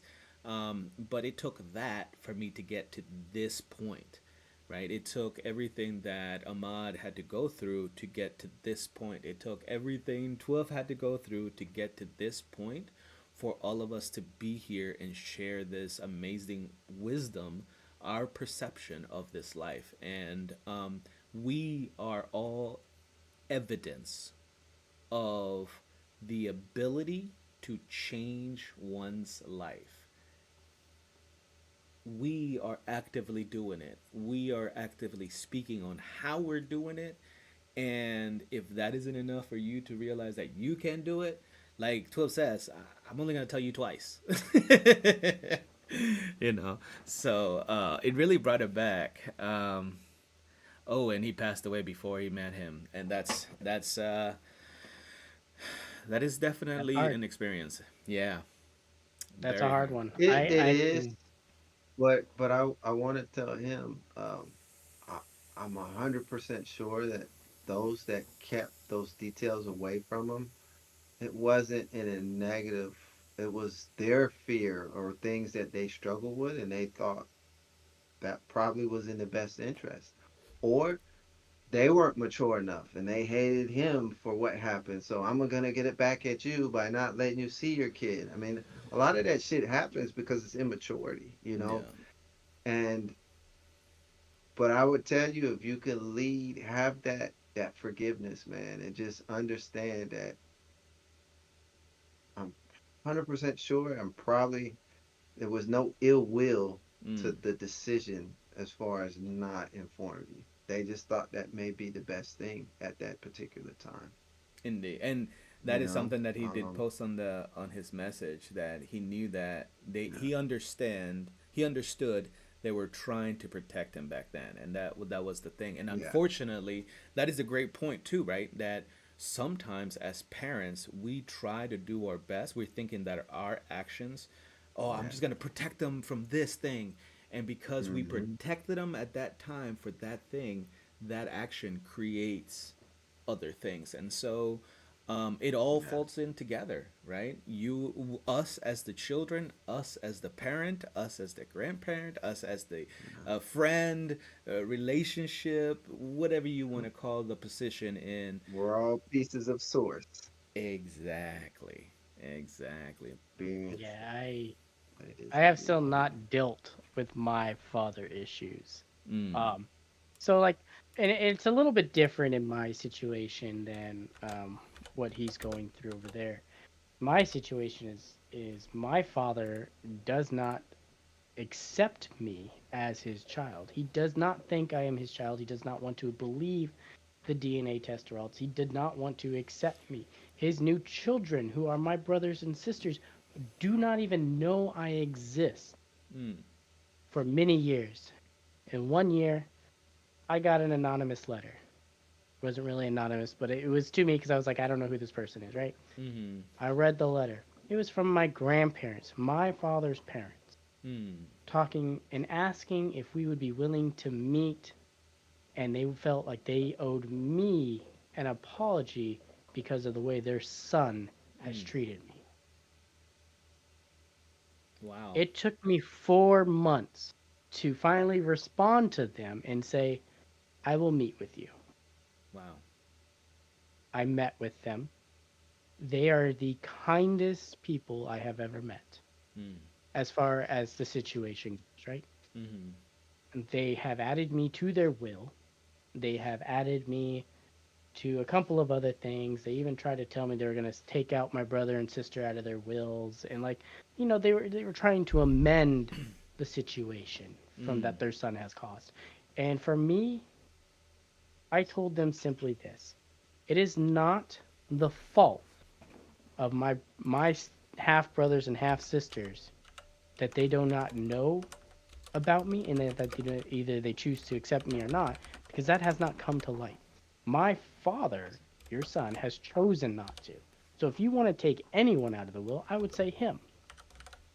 But don't hurt the children that have never met me or even know about me, or don't know about me. They didn't do anything wrong. And I said, as much as I appreciate you wanting to put me in the will, I would prefer you just not to. I don't need a physical item from you guys to accept the apology that you are extending out. Because it took them a while to want to reach out to me, because they were afraid that if they reached out to me that their son was going to fucking, go off on a rampage of some sort. So like, we all have that fear. So I accepted their apology. Last I heard, they put me in their will. They're still alive. My uncle, I have met my father's brother. I have met a couple of my cousins because I went to school with them, and I didn't actually know that until after high school, which I'm really glad one of my relationships in high school did not proceed because it was my cousin. So I'm glad that we ended up just staying friends, right? So like, that's cousin. Whew, hey, it don't matter, cousin. As long But as like, it's your third cousin and beyond, you're good, man. It's not your first cousin. but you know what I mean? So it was a very, like, learning all of that after high school, taking the time to meet some of them. I still haven't come to terms whether or not I want to meet my father, because I know my father, as much as he was there at the hospital, he still denies me. He's choosing to deny that I'm his child. And I just don't know if I want to deal with that drama. And so far, I have chosen not to deal with that drama or outcome, because he hasn't been there for me, and I already have my father figures. They were in my life. Well, I would ask you, like, if you did, what would change? What would be the purpose? What is the intent to me? What is Right, actually so going to change? I would never know what's actually going to fully change from the outcome, other than maybe some of my hostility and or some of the fears I have could potentially wash away, because I have met with him and I've been able to hear his side of why he denies me. But at the same time, I don't really care for his approval in any shape, way, form, or for his apology, if he even chooses to apologize. So that's what I'm saying. So it sounds like there'd be no point to meet him. If you don't Exactly. care Like, and you don't really want to hear the story, like, he's irrelevant. at this point, yeah, I Yeah. talk to my uncle, and I talk to my cousins. I occasionally talk to, well, I haven't talked to in a while, but my grandparents. But like, there's no need for me to reach out, because I've gotten to the point where I accept, and I have moved on. I have grown, right? The other thing too is, I can put into that fear, is one of my biggest fears is having children. Because I'm afraid that I am going to do what my father did, which would be abandoning a child. And I don't believe any ounce of me would ever do that, based off of raising my nieces and nephew, the fact that I am in a really good spot with my wife. But it is still a unconscious fear that I have, that I would be a bad father. And I would just, you know what I mean? And deep down, I know that's not true, but that fear is there, and I can't break it. So there's no rule book on dads. No, there isn't. There's no rule book on parenting in general. yeah, I agree with that statement. It's what works, what's good for you, and the relationship you build.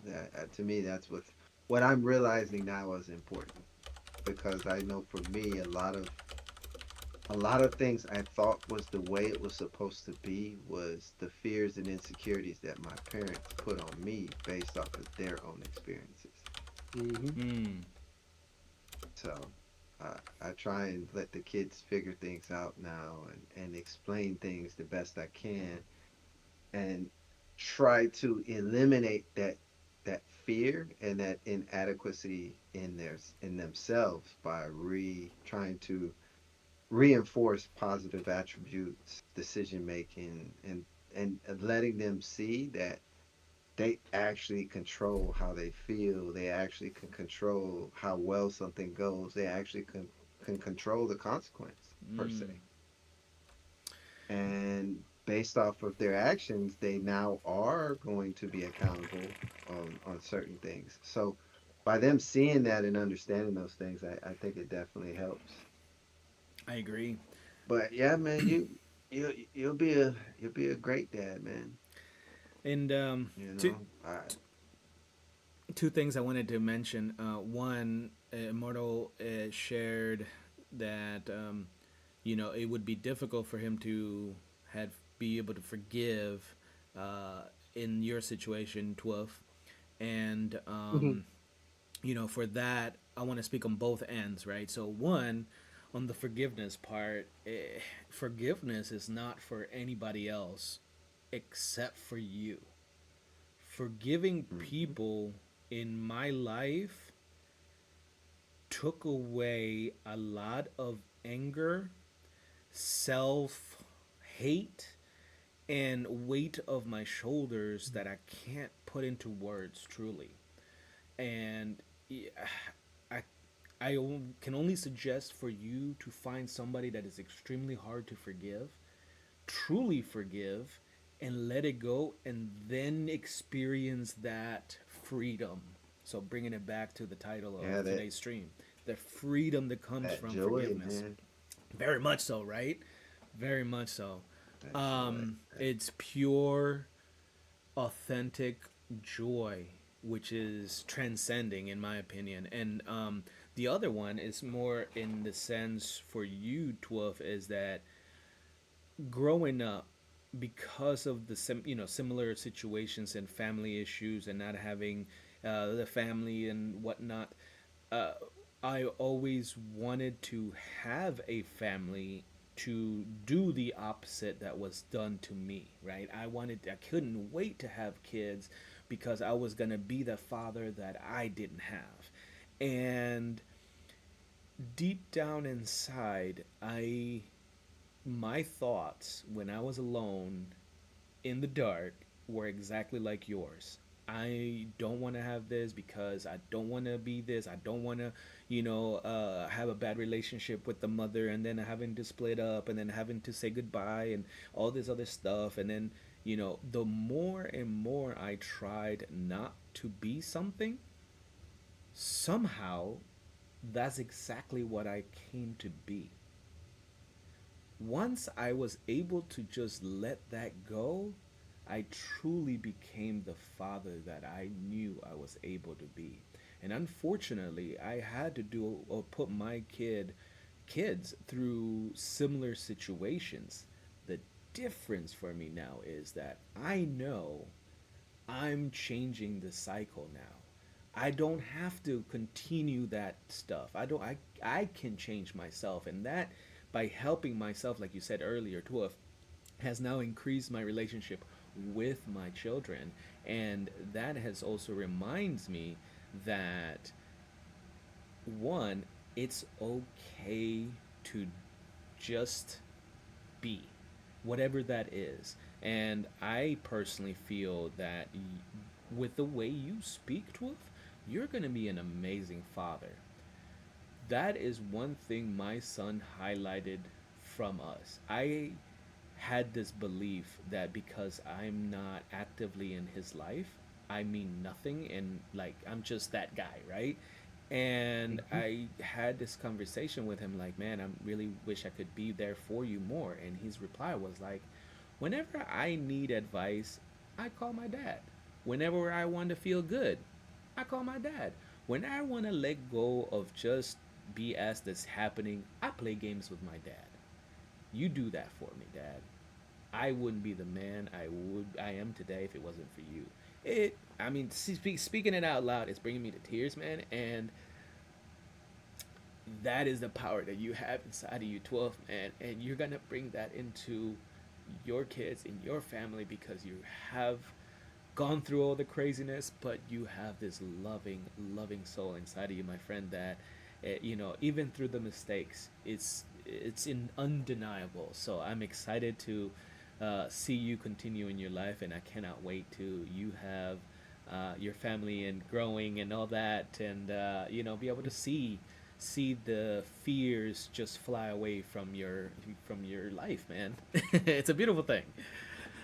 I appreciate that definitely from you, and I'm glad that it is bringing you to tears to talk about that because that's helping you realize even more now. Exactly. And like I said, people sometimes with the conversations we have that can be so simple can be the most fulfilling to someone else. Mm, And that's all you need to do that's it. to truly be there, be humble, and just listen. And I appreciate that a lot. Mm, right back at you, man, for sure. And I think Ahmad, you can share some light in that as far as your relationship as a son versus now your relationship as a father. What were your things that you held against your father versus now you as a father? I always felt um, that I wasn't good enough because he never really said good job, you know, Mm. looking for the pat on the back. Mm, And because he never got that, he just did what he asked his dad, why, how come you never tell me good job? And his dad was like, well, son, the fact that I'm not saying anything to you is letting you know it's a good job. The moment I have to say something, that means you fucking up. Mm. So he took it and he ran with it. And, so like most of us, what our parents do to us, we think that's right. Not understanding all our kids are different. For some kids, that would be more than enough. For others, they need a little more. And I guess for me, I needed a little more. And the relationship, him, because my mom didn't work, he did all the working. So he was, I'd wake up, he's already gone to work. My mom puts us down. He's not home from work. Mm. So I never really, got to see him. Now he did coach, teach me basketball, football. He did do those things, but I never had the TV dad. Come here, slugger. You're so good. The things that you're like, man, I would love to hang out and be able to drink a beer with my dad Mm. or sit down and roll one up, and just never had that relationship. And it's not that he's a horrible person. I think just of what he's been through, he's so afraid to open up and actually love someone. In Mm. my opinion, that he has that wall, and again, that's got to be something he's got to want to come out of. Mm-hmm. And I had one up too, and I was very angry because I didn't have the relationship. Same with my little brother. We just didn't have that relationship. Matter of fact, damn near my whole family, I don't really have a relationship like that. Mm. And the older I'm getting, and now I'm seeing the beauty of having those relationships, I wish it was different, but I can't fault them because everybody has their own lives and they're all doing what they feel they need to do. And I've just accepted it. And I understand if I call and I've called and they don't pick up, clearly I'm not a priority. Cool. I won't call as much. You know Mm. what I'm saying? I'll just leave it alone. hmm But I'm not going to take it personal. It's okay. They don't have to pick up for me. I don't have to be the number one guy. Mm. It is a okay. So for my dad, that was where I was at with him. And now I am a dad, I did realize I was starting to put some of my insecurities and fears onto my own kids Mm. based off of experiences that happened to me when I was young and, being in particular situations. So catching that and seeing it and now trying to not program them to how I see the world, allowing them to see it how they want to, but also guiding them so, they don't completely get in harm's way, but they're still going to feel the bumps and bruises because that is how they're going to learn. Like, Mm. I don't want to control every aspect of their life. Mm. And then obviously, I didn't forgive myself for my oldest son for a long, long, long, long time. And, now he's 22 and he's a man, and at 22, I had him, or 21, I had him. Mm. So it's definitely,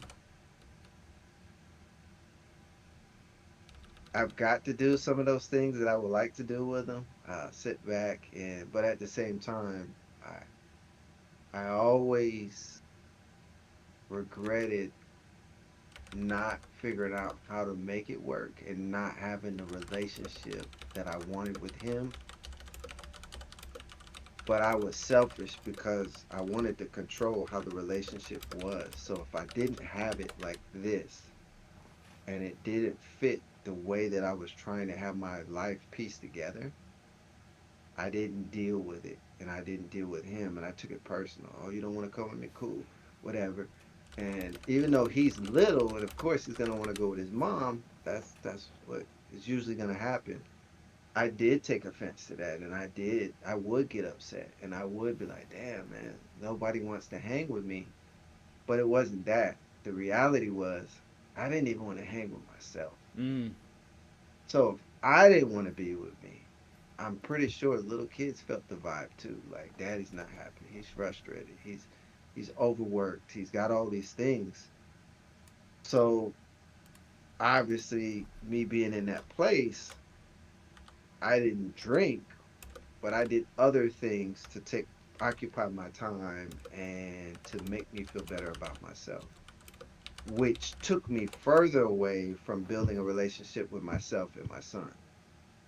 And that's the biggest thing that I'm understanding and aware of now, you know? That's beautiful.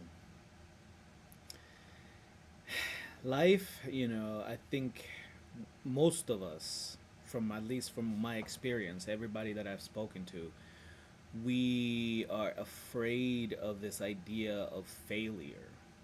I don't want to be a failure as X, fill in the blank. And something that Ahmad and I constantly remind ourselves and each other is that it's all an experience. We Yeah. decide, we put in the label whether success or failure, but it's all a learning experience. If you did it perfectly, you learned that's the way to do it perfectly. If you learned that that is not the way to get the result you wanted, that's the lesson learned. That's not the way to do it. Yeah. And For you. with For you. exactly for ourselves, and that is was a valuable lesson for me to part, really implement in my life. I am happy that Immortal, you are in here and you are, sharing your experience with this. And for me, and I feel comfortable enough to speak for Ahmad here. We are okay being men and crying. In the process of acknowledging our emotions, the feel of pain, to cry is such a natural response, a healthy response. So, like Twilf said to me, it's let it out, you processing it. Bring that energy and I pass it on to you now. And I say, this is good. Allow you to feel it, allowed yourself to process it. This is obviously for a reason, and it's important. I'm very happy that you're here and joining us in the chat. And it shows, one, that anybody can do it and you can participate. Some people don't like feeling comfortable talking on stream, hearing their voices, the whole nine. And so you don't have to do all that. If you want to participate in these conversations, please feel free to type in chat, ask questions, comments.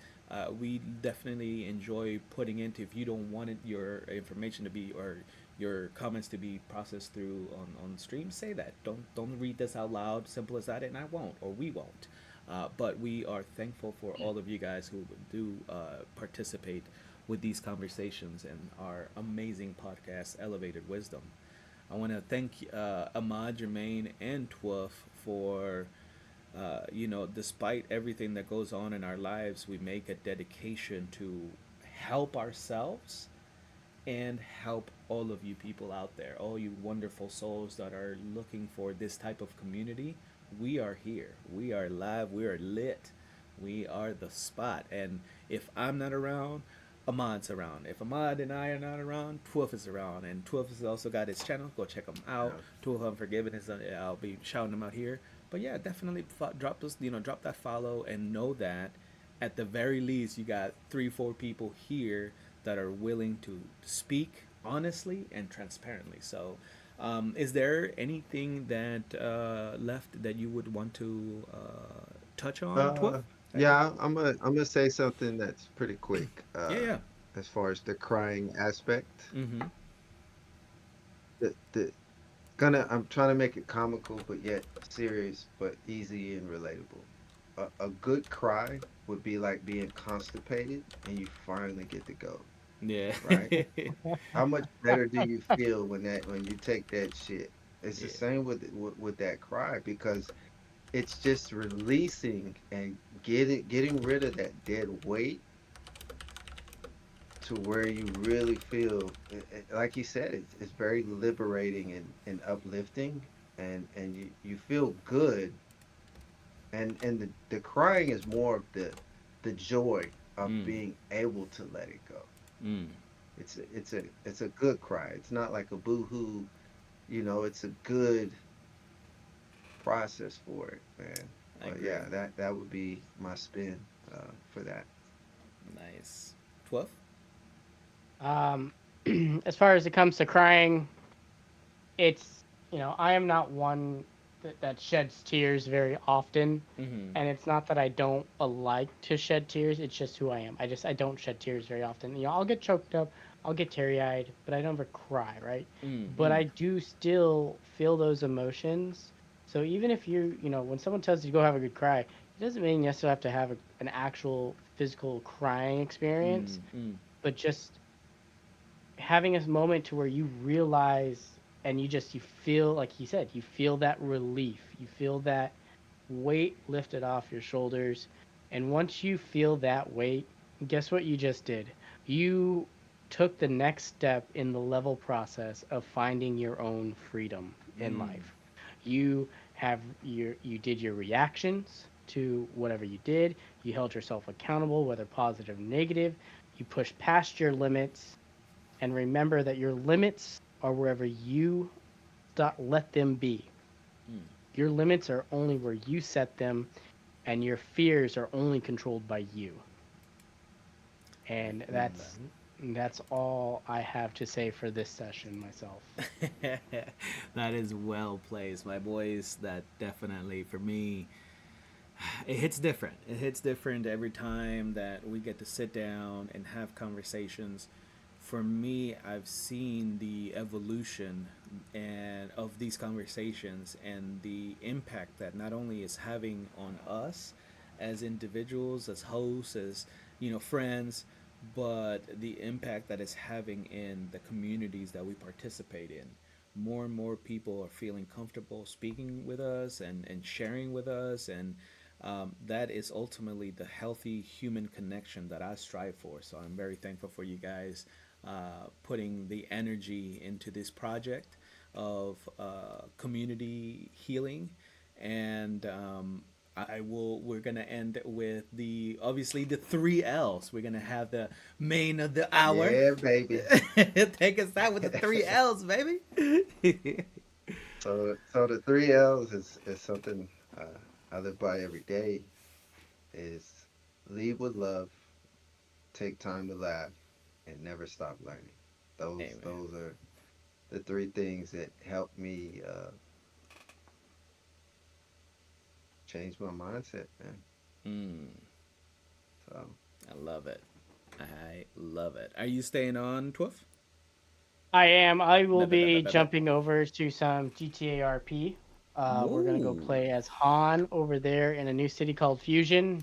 If anyone here enjoys on any one of these channels, enjoys GTA RP, you guys are more than welcome to find Fusion in the Discord and or on the net, and you can join up. It's a new city, but it's been really great so far, and I've had a lot of fun in there. Sounds good. That's what I will be doing. I know you'll probably be over on League. I gotta handle some business and definitely eat dinner. I need to go grab some food. I haven't eaten. Self-care is important, people. It's great to have the conversations and streaming, but take the time to eat, hydrate, use the restroom, do all the good healthy things. What's coming in, Twiff. So thank you for being here. And on that note, peace out, everybody. Thanks for being here. Laters. Bye, guys. Thank you for joining us, and have a good night. Lead with love, take time to laugh, and never stop learning.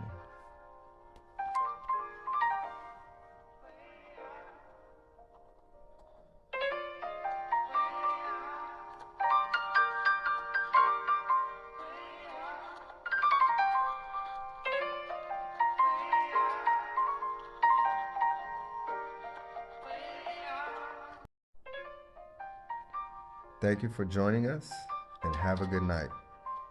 Lead with love, take time to laugh, and never stop learning.